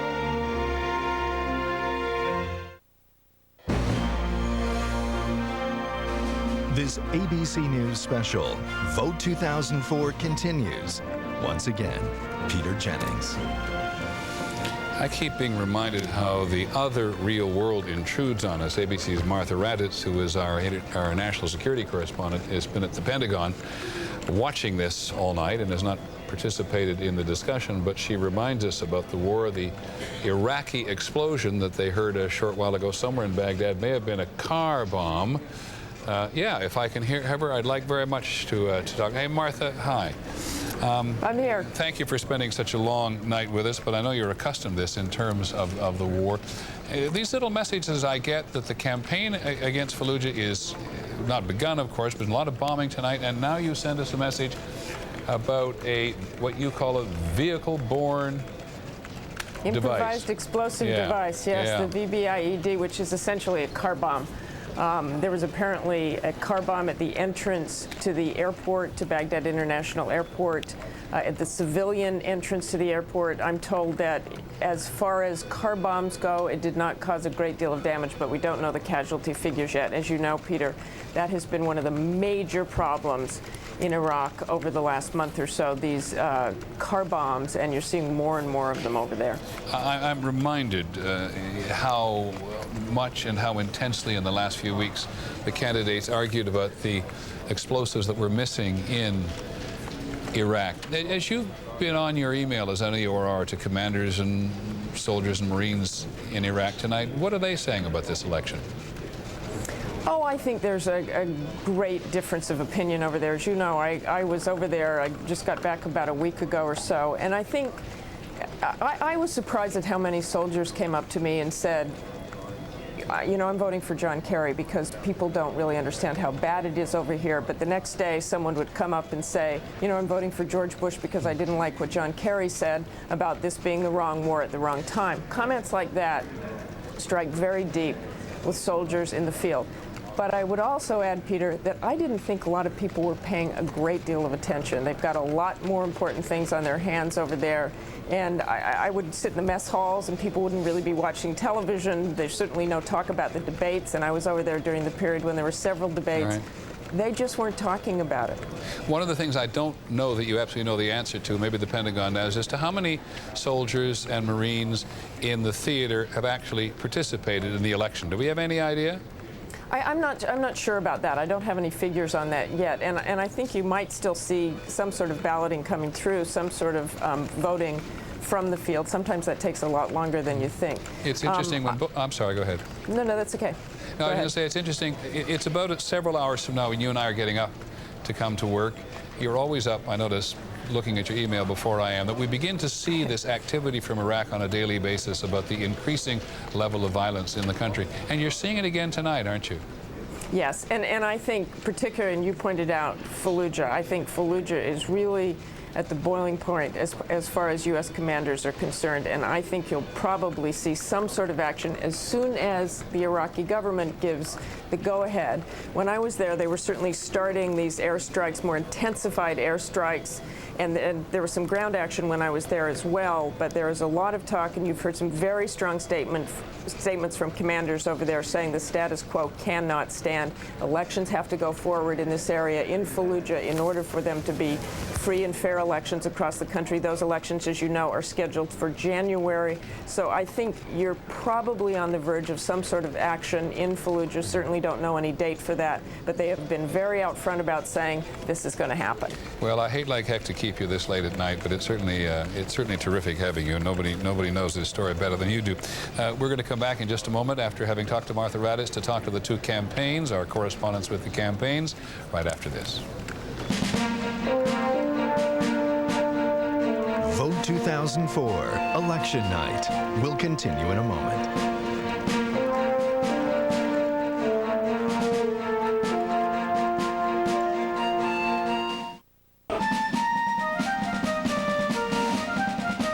This ABC News special, Election Night 2004, continues from ABC News World Headquarters. Once again, Peter Jennings.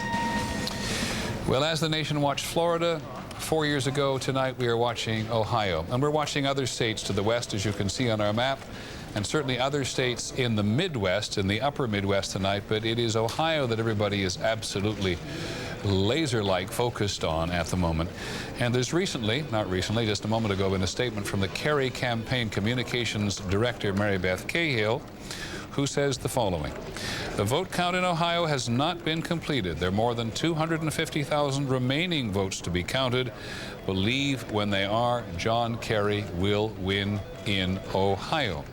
The vote count in Ohio, she says, has not been completed.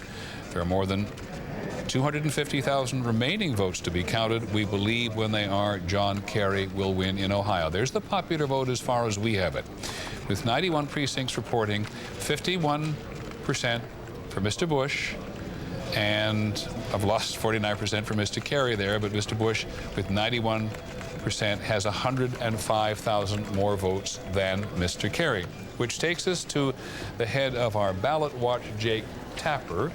I'm going to do this rather carefully, Jake. On the Mary Beth Cahill statement, when she says 250,000 remaining votes to be counted, do we think she means the provisional ballots?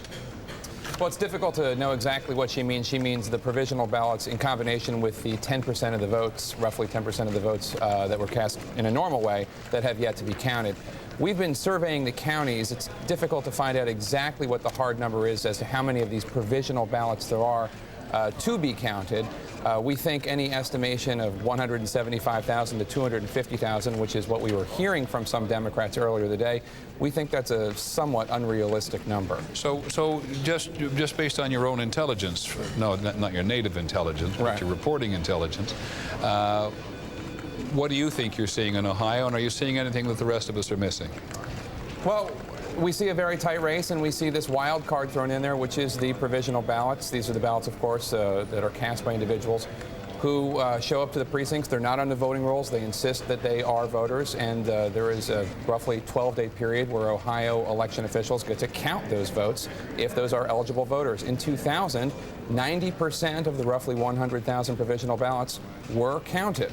So these are not an insignificant number, but the idea that the margin can be made up specifically entirely by these provisionals that's somewhat of a stretch. Okay, George, I just want to raise one thing about Ken Blackwell, the Ohio Secretary of State. I'm not very big on labels, as you know, but he's certainly a Republican.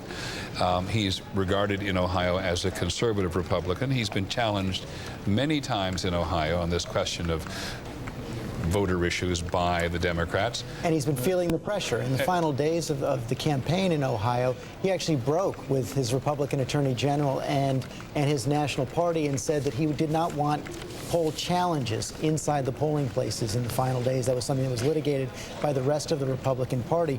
But just to reinforce, I think, what Jake said there, even if there are 250,000 votes out, if Senator Kerry is 105,000 votes behind right now, he would have to win those 250,000 by such a greater margin than anything else we've seen in the state to make up the gap. That's hard. That's going to be very, very difficult, if not impossible, to do. Fareed Zakaria, I said that I would get back to you on this question of Ohio, but really the debate in Ohio between the economic and the so-called moral character social issues. You wanted to say? Well, I just think when you look at the trouble John Kerry and the Democrats have had carrying rural parts of the Midwest, mention was made of the South. The problem is not simply that they are not espousing a certain set of social values, it's that when John Kerry speaks about them, he divides the Democratic Party, whereas when George Bush speaks about them, he unites the Republican Party. If you look at an issue like gay marriage, if you look at abortion, if you look at things like that, this problem is, of course, exacerbated by the war on terror. The war on terror has united Republicans, but often divides Democrats. The Patriot Act, Iraq. When John Kerry speaks about Iraq, 30 to 40% of his party agrees with him, 30 to 40% disagrees. Whereas for Bush, it is a uniting feature. So the very things that makes it easy for John Kerry to win in New York and California and win big make it difficult for him to win Ohio, as we're seeing right now. Okay, many thanks, Fareed. I want to bring in, if I may now, from Los Angeles, one of the guests who's had to sort of sit around for much of the night, waiting for just such a moment as I think we've arrived at. This is Stuart Taylor, who is the national columnist for the National Journal.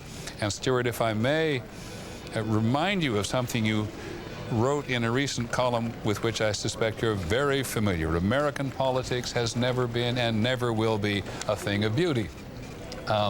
Where are we at tonight, do you think? Well, I think we're down to Mr. Kerry hanging on by his fingernails to the hope that he can win Ohio, as we've heard, by somehow sweeping a huge percentage of the large number of provisional ballots cast by people who had some question about their registration. And I think we've heard from your other correspondents reason to doubt that he can make up that deficit. I'm not sure we have all the relevant numbers. I'm not sure if we know, for example, what the historical pattern has been on Democrats and Republicans winning provisional ballots. If, though, the Democrats decide, if the Kerry campaign decides, after doing whatever math they need to do, that they've got at least an outside shot at winning Ohio with provisional ballots, then we may see more lawsuits. There are a lot of legal issues that are disputed about how to count provisional ballots.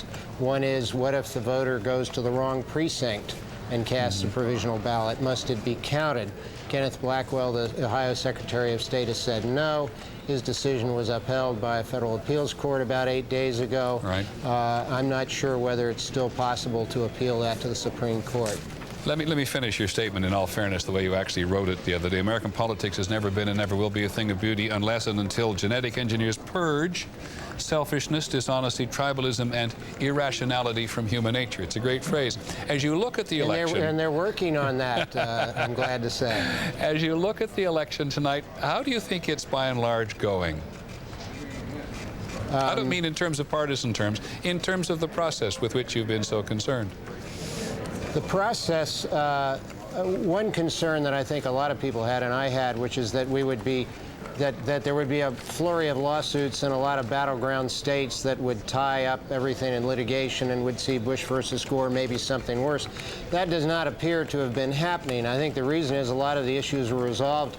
There was a great deal of litigation before the election, and a lot of the issues were resolved, so that by the time the election was held, there wasn't anything much to fight over. The other reason, I think, is none of the battleground states so far, with the possible exception of Ohio, seem to have had a close enough balance between the two presidential candidates so that there could be litigation could tip the outcome. I think a lot of people who are concerned about the process will heave a sigh of relief if at the end of the day we have a fairly clear winner, if not tonight, maybe tomorrow, and it isn't tied up in a long, bitter, polarizing process of lawsuits.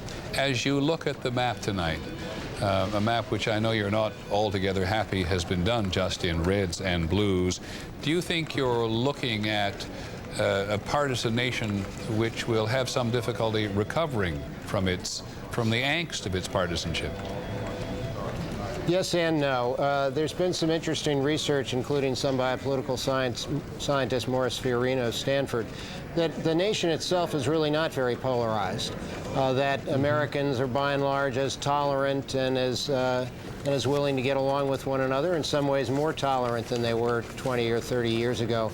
That it's the political class, very broadly defined, that's polarized. The politicians, the interest groups, the people who passionately care about politics, the professors, perhaps some of the journalists, and that polarization makes it look as though the entire country is polarized. For example, the example that comes to mind is, let's imagine that the presidential nominees this year had been John McCain and Joe Lieberman, or John McCain and John Kerry, for that matter.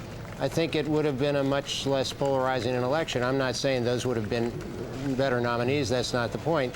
The point is, I think it is the particularly President Bush who's attracted such passionate support and such passionate opposition that tends to make the electorate look more polarized than it really is. I got a couple more questions I'd like to ask you, so please stay with us if you would. Our coverage will continue in just a moment. That's Stuart Taylor from the National Journal, one of our guests tonight. We'll be back.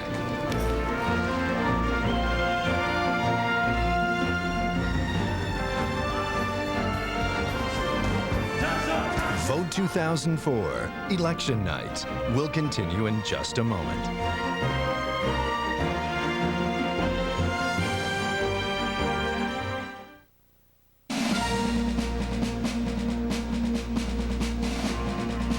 ABC News Election Night 2004 continues. Once again, Peter Jennings.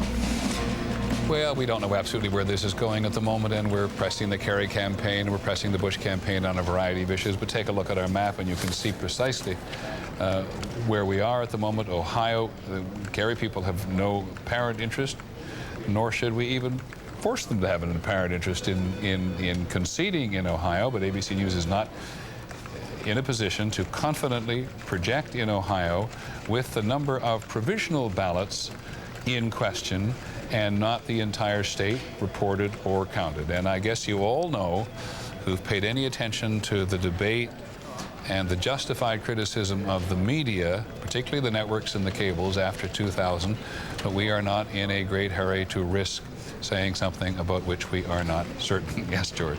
No, but Peter, President Bush just passed an important milestone in just the last couple of minutes. Look at the popular vote up there on the screen. President Bush has now got 51% of the popular vote, 50,497,000, now just to 539,064 votes. Last time around in 2000, President Bush won 50,456,000 votes. So he's already topped the total from last time. And secondly, he is still above that all-important 50%. If President Bush holds on to that, he will be the first president since his father to break 50%.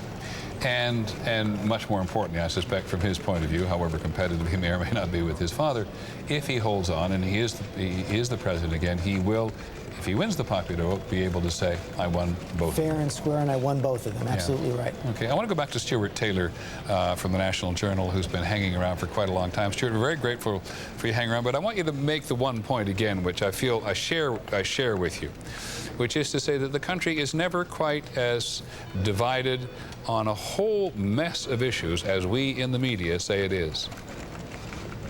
Yes, and not everyone in the media. There's been a whole debate about this in the media and elsewhere this year.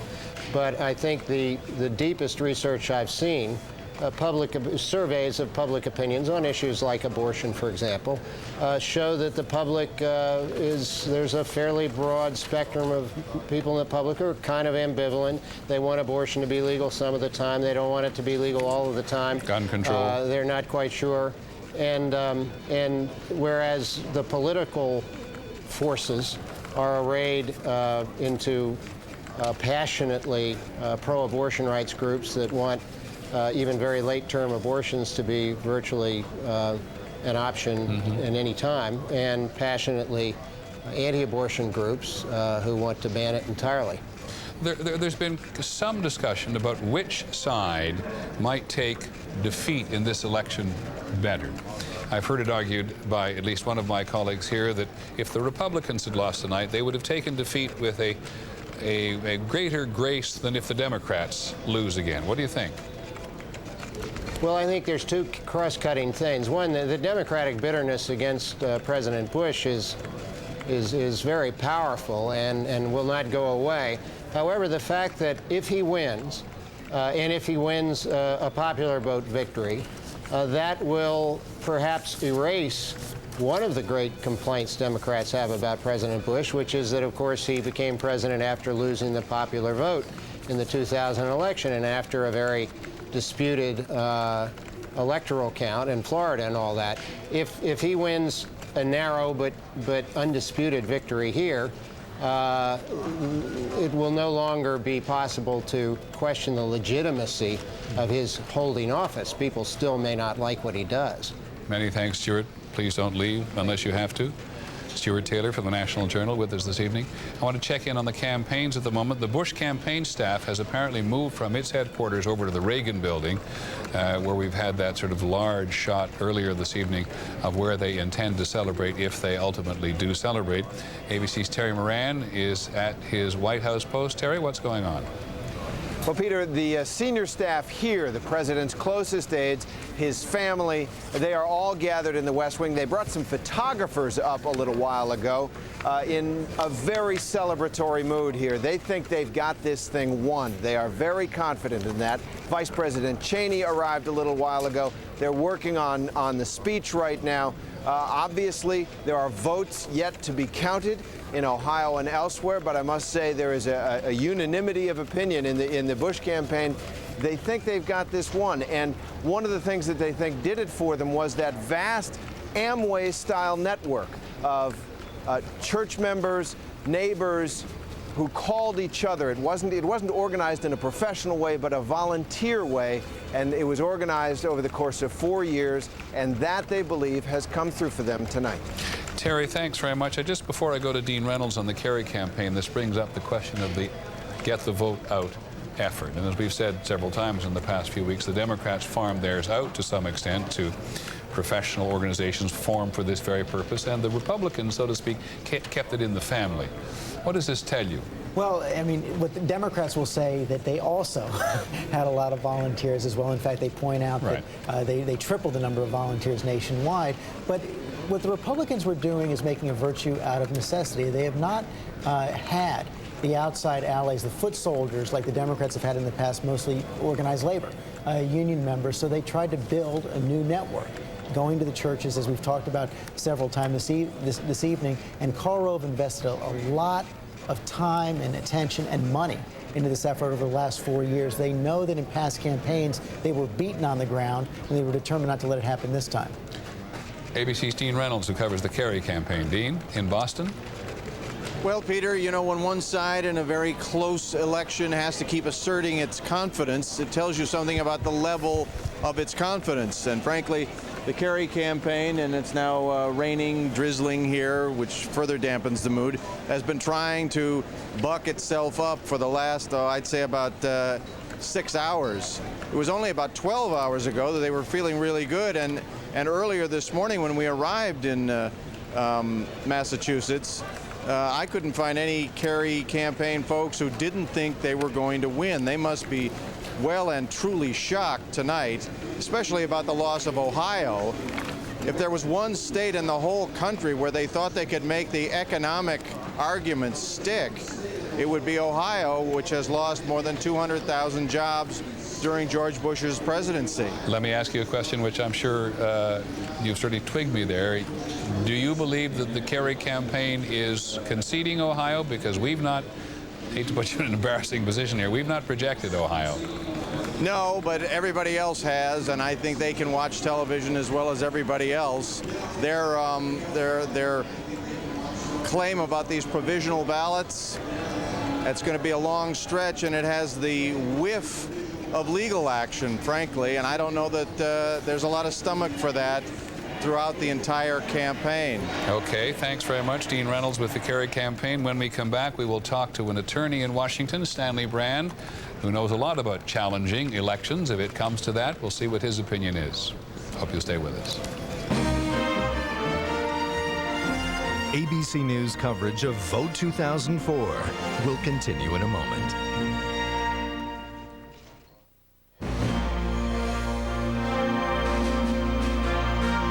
Vote 2004 continues. Once again from election headquarters in New York, Peter Jennings. Well, I don't think that everybody's called Ohio. We certainly haven't projected Ohio, and I beg your pardon? Somebody's talking to me? Okay, so a number of people have not projected Ohio yet, and we're not going to project Ohio until we're absolutely sure.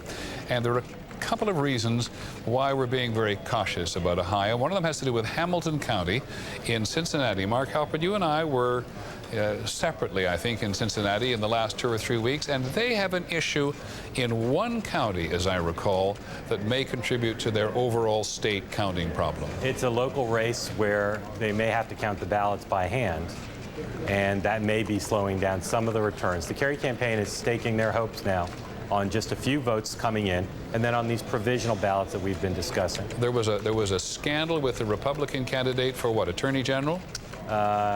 Something like that. And the Democrats, I don't mean to be so glib about it, and the Democrats couldn't get someone on the county ballot, the county prosecutor, and the Democrats couldn't get a man on the ballot in time, so they were required to count them all by hand. Do we think that may be the issue in Ohio at the moment? We believe that's where some of the remaining vote is at. The Republicans are arguing there's not enough vote out in all categories to make a difference. The Democrats are staking their hopes still that there's enough votes out there to make this close. And in terms of the provisional ballots, there'd have to be more provisional ballots, would there, than the percentage of difference between Mr. Kerry and Mr. Bush at the moment? Well, certainly at a minimum, the Kerry campaign would have to have the absolute number of provisional ballots be greater than the margin, but they wouldn't get every absentee ballot, and provisional ballots often are not successfully cast because when they look at the basis for it being provisional, there may be a problem with it. I remember Mark saying to me on more than one occasion that more ballots will be spoiled in this season by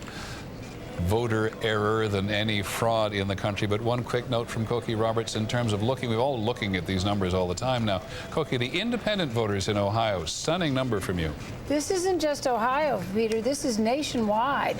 What we're seeing is after a year when the issues were Iraq, terrorism, the economy, over and over and over again, independent voters are saying that the issue that matters most to them, moral values. Interesting, interesting. And that is trumping those other three. Okay, we'll see how that plays in Ohio specifically, which is I thought we were focused on. Independent voters choosing the issues of morality over the others. We will come back. Oh, we have 1 more minute. All right, let's everybody slow down for a second. Hamilton County, it's sort of Hamilton County versus Cuyahoga County. Cincinnati up there versus Cleveland. Cincinnati versus Cleveland.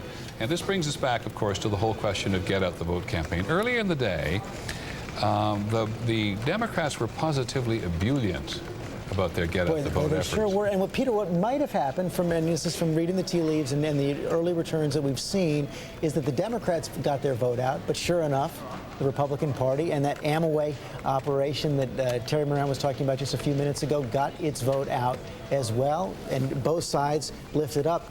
So far from what we've seen, the Democrats did quite well in Cuyahoga County, 66% of the votes so far for Senator Kerry. Your experience as a political operative in a much, much former life, in terms if somebody's got a good get-out-the-vote operation that is in full steam, can you catch up in the middle of the afternoon or the early evening? Oh, sure, depending on which precincts are getting counted. There's no question about it. And one thing you saw happening today on both sides, Peter, it was fascinating. Both sides knew that this was going to be a close race, so they were focusing on the get-out-the-vote all through the day, and they didn't want to dampen any enthusiasm on either side. Many thanks, George Stephanopoulos. Our coverage will continue in just a moment.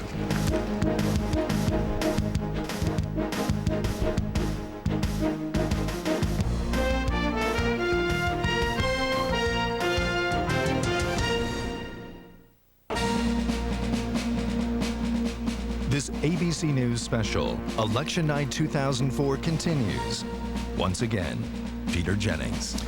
Well, it's 11 o'clock in the evening in the west, 2 o'clock in the morning in the east, and after these many hours, ABC News is now going to project the first switch of a state in this entire election evening. So let's go to the board, please. New Hampshire, 4 electoral votes, most competitive of all the Northeast states, and ABC News is now going to call it for Senator Kerry. So Senator Kerry now has 211 electoral votes, with ABC projecting that this state, which Mr. Bush won in 2000 by only about 7,000 votes, is going to be awarded tonight to Mr. Kerry. We're also now in a comfortable position to project that in the state of Minnesota, with its 10 electoral votes, only state, by the way, to vote a Democrat in the past 7 elections, is going to Mr. Kerry. Mr. Kerry now has 221 electoral votes. Mr. Bush has 249. George Stephanopoulos. About 7.5 hours ago, Peter, I said keep an eye on New Hampshire. I didn't know it would take all that time to find out the result of that state. Long time. It is a switch, and it shows. Look at across the Northeast, all blue. I mean, we really see the geographical electoral shifts in the country when you fill in blue up in New Hampshire tonight. But again, without Ohio, Peter, New Hampshire doesn't matter in the Electoral College for John Kerry. It's very interesting, though. Speaking of New Hampshire, it always has a big impact on presidential politics, but not usually at this end of the pipe. Exactly right. Yeah. Usually because of its primary, it jealously guards its first in the nation status in the primaries. But New Hampshire is also a changing state, right. Peter. People pushing up from the south. Right, and it used to be very, very conservative. Now it's a lot more like its neighbors. You see that tonight. Okay, many thanks, George. New Hampshire, 4 electoral votes to Mr. Kerry. Minnesota, 10 electoral votes to Mr. Kerry. Now I want to do a quick tour of our correspondents out there in several of the regions. Just ask them for a brief comment each on what is happening of the latest nature in their neck of the woods. Claire Shipman in Ohio. Well, we're just about to get a briefing from the Secretary of State here, Peter, and we're told he's going to talk about the number of provisional ballots they are expecting, and we're told he's going to say it's in the vicinity of 150,000. There's been a lot of talk, as you know, tonight from the Democrats about whether that number could be more than 200,000. Republicans have been saying they thought it would be less than 125,000.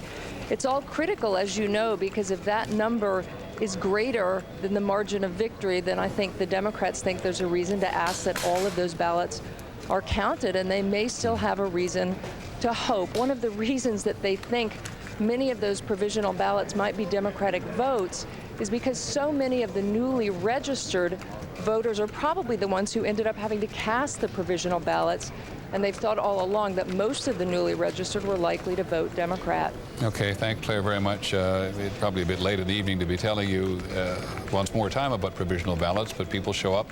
They showed up at the wrong precinct. They didn't have proper identification when they showed up. They're entitled, as a result of an act of Congress now, to cast this provisional ballot, which will be not merely counted later, but examined and possibly counted later. ABC's Jake Tapper, as you look out across the state of Ohio now, Do you know what you're seeing in terms of provisionals? Well, our team here is has surveyed all of 88 counties in Ohio, and 62 of the 88 have gotten back to us. And there are 106,061 outstanding provisional ballots, according to our survey, 106,061. That is smaller, as of right now, with 96% of the vote counted, smaller than the margin of victory that George W. Bush has. But there is an indication that there are at least questions as to whether or not the Kerry campaign is going to be willing to concede Ohio if the margin of victory that George W. Bush has is around the same size or smaller than the number of outstanding provisional ballots. And like I said, that's 106,000 with 62 of 88 counties tabulated. Okay, many thanks, Jake. We're going to come back to Ohio in a second, but I would point out that we have not yet projected the vote in Wisconsin. Barbara Pinto of ABC News is in Wisconsin. Barbara? Peter, election officials are still here in Milwaukee City Hall, up on the 5th floor, counting absentee ballots. There were more than 17,000 of them, 70% more than there were in the year 2000. That is holding up the count in this city, the biggest ward in the state, and it is also holding up the count in Madison, Wisconsin, where there are also about 20,000 absentee ballots still counting. Another issue, one small town, the town of Algoma, a Republican stronghold, small town of 6,000 people. When the polls closed at 8 o'clock tonight, there were 300 to 400 people waiting in line to vote, and they were all allowed to vote this evening late into the night. We're still awaiting results there as well. Okay, thanks very much. Of course, Wisconsin, 10 electoral votes, too close to call. Campaign to the very end there. The last week of the campaign saw both candidates and their families up in the state. ABC News still deems that too close to project, and I suspect that's probably the truth across the board tonight. Another cliffhanger, of course, is New Mexico, and here's ABC's John Donvan. John? Peter, just a little tour of the region around here in the west and southwest. Colorado, as reported earlier, its 9 votes went to George Bush. That was not surprising. Senator Kerry earlier was making a stronger showing there, but when the balance began to tilt several weeks ago, he decided about 10 days ago to pull his advertising and spend it elsewhere, so that was not a surprise. 2 states to our west, Nevada is still up in the air with its 5 votes, still undetermined, and the same is true here in New Mexico. I'm in the counting center where they're going through the absentee ballots, which have been surprisingly large this year. In this particular county, which is the largest in the state, about 20% of the ballots are absentee ballots, and they have to be counted by hand. That process has been going on for hours and will continue to go on for hours. We've heard from the governor of the state, Bill Richardson, who is predicting he thinks a 1% victory for John Kerry here, but Richardson is partisan in this. He's a former member, he's a Democrat, former member of the Clinton administration, so he has a dog in the fight. But the early indications, at least from this state, the largest in the county, is that John Kerry has a very, very slight lead in the so far published tally from this county. But again, that's not counting all of those absentee ballots back there, and they could make a significant difference. And John, I think you said earlier, too, that the absentee ballots are going to be counted. If there are provisional ballots in New Mexico, when will they be counted? Do you know? They'll start looking at them in 3 days, and they have to report them out by November 12th. And in this state, it's nowhere near the raw number that Ohio has. It's about 10,000 here, but relative to the overall number of votes cast, which is about 1 million, it's a very high number and could be decisive depending on how close this thing turns out to be in this state. That's great, John. Thanks very much. John Donvan in New Mexico, Barbara Pinto in Wisconsin, and Claire Shipman in Ohio. It's just late enough at night, George Stephanopoulos, I think, to indulge in just a little speculation, if it's okay. Could we go and look at our electoral map for a second, and bear in mind that I'm going to make a change on Ohio here for the moment. I'm going to do it in yellow. Now, if we could go to look at the map of Ohio, I'm going to make a change on the map just to show Ohio there. Now, if Mr. Bush turns out to win Ohio, what is the Bush campaign, and Mr. Kerry wins everything else, we have that 269 to 269. Now explain again slowly to people who are still. What happens? What happens then is that it goes to the House of Representatives, and then in the House of Representatives, each state gets 1 vote, and the vote is determined by whoever has the more members of Congress, Republicans or Democrats. Right now, there are 28 states which would go towards Mr. Bush under that scenario. There's a couple states that are tied. That's enough for him to win. I'm going to read this, if I may, because this is from, I hope you won't be offended, Mark Halpern, if I read one of your memos out loud. Depends on what it is, Peter. Well, you can come over here and check me out if you like. Mark says, I'm going to say this only because I usually tend to say things a little slower than you do, right? Just clarify for me as we go through. The key question now is when all the vote is in Ohio, will the margin be greater or smaller than the number of provisional ballots, right? And that's the number we're working on right now. We were trying to give you a nice graphic to lay it out. But right now, we don't have hard numbers on either thing. The margin is around 100,000, a little bit above it. And the number of provisional ballots will be above 100,000. Senator Kerry has a leg to stand on, perhaps, if the number of provisional ballots is greater by a certain, he'll need some cushion because he certainly won't win every provisional ballot, as I said before, and he also certainly won't have every provisional ballot that's for him legally counted because of the rules governing which ones are legally counted. Okay, I'm not going to rain on your parade because you're making any more than to that extent this graphic, but I do want to go to Washington now and talk to a lawyer, among other things, who was a consultant to ABC News in the 2000 election and is with us again in Washington tonight. His name is Stanley Brand. He is a Democrat. He specializes in election law. Mr. Brand, I know this is a little bit of a difficult question to answer, maybe one you choose not to answer. Do you think that the instinct in the Kerry campaign is, up until now, to challenge or concede, depending on how close it is? Well, I think, again, it's not a replication, I don't believe, of at least what I'm hearing in your reporting of what happened in Florida. The question here will be, how close is the vote, and do the Kerry people believe they can make up most or all of that ground through the provisional ballots? And that's a judgment call. At this point, it's hard to tell. Each one of those ballots has to be adjudicated in a sense, as George Will pointed out, and that's a very fact-bound exercise. Will the campaign have gamed out these various scenarios pretty exhaustively before tonight?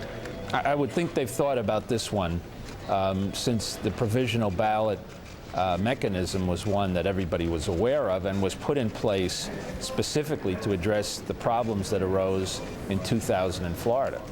I asked Senator Kerry last weekend in Iowa what his instinct was on conceding for the good of the country or challenging for the good of the country. We talked about Mr. Nixon conceding in 1960 when there were still possibilities in Illinois and Texas. Do I remember that correctly? Illinois and Texas to challenge. As a lawyer, do you have any particular thoughts about the good of the country and the good of the party? As a lawyer, I don't think much about that. I think about whether I could win. And my question would be, do you think you can win enough of those to change the outcome or affect the outcome in a significant way? I think that's the question that the lawyers will be looking at. Many thanks for such an honest answer. Stanley Brand in Washington. Our coverage will continue in just a moment. ABC News coverage of Vote 2004 will continue in a moment.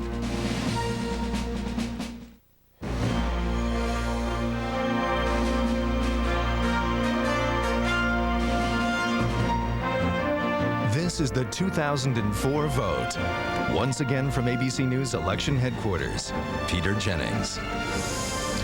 We are, of course, very focused on Ohio and the other battleground states of the upper Midwest and also on New Mexico tonight and even Hawaii, but the rest of the world has intruded in other ways. Report from Baghdad just a few minutes ago that gunmen have killed a senior Iraqi oil ministry official in Baghdad on Wednesday. His name is Hussein Ali. He was a director general at the oil ministry, and he shot dead as he was leaving his home on his way to work. There's another report of 4 Jordanian workers kidnapped in Iraq today. And there was also a car bomb or a car bomb-driven device at the entrance to Baghdad airport today, and that killed 9 Iraqis. And I think there was one other on a bus tonight, which just goes to show you that Iraq is going really hard. And I beg your pardon? All right, let's go to Ohio and listen to the Secretary of State, Ken Blackwell. Having to stand in long lines, which were a sign of the robustness of the campaign and the vitality of democracy in Ohio. There's a lot of speculation about provisional ballots. We've heard numbers thrown around like 250,000 provisional ballots. I don't know how anybody knows that number because the final tallies have not come in yet. They're coming in as we speak. We can only give you trends if, in fact, you carry out the trend line. It looks like we would have, at the most, 175,000, but that is just a speculation. We had over 100,000 in 2000. 90% of those were good, and given the increase in the number of newly registered voters, the speculation is that you could have a greater number. And it looks now trending in as some of the smaller counties have come in with their final numbers and their final tabulations, that we're trending towards about 175,000 at the high end.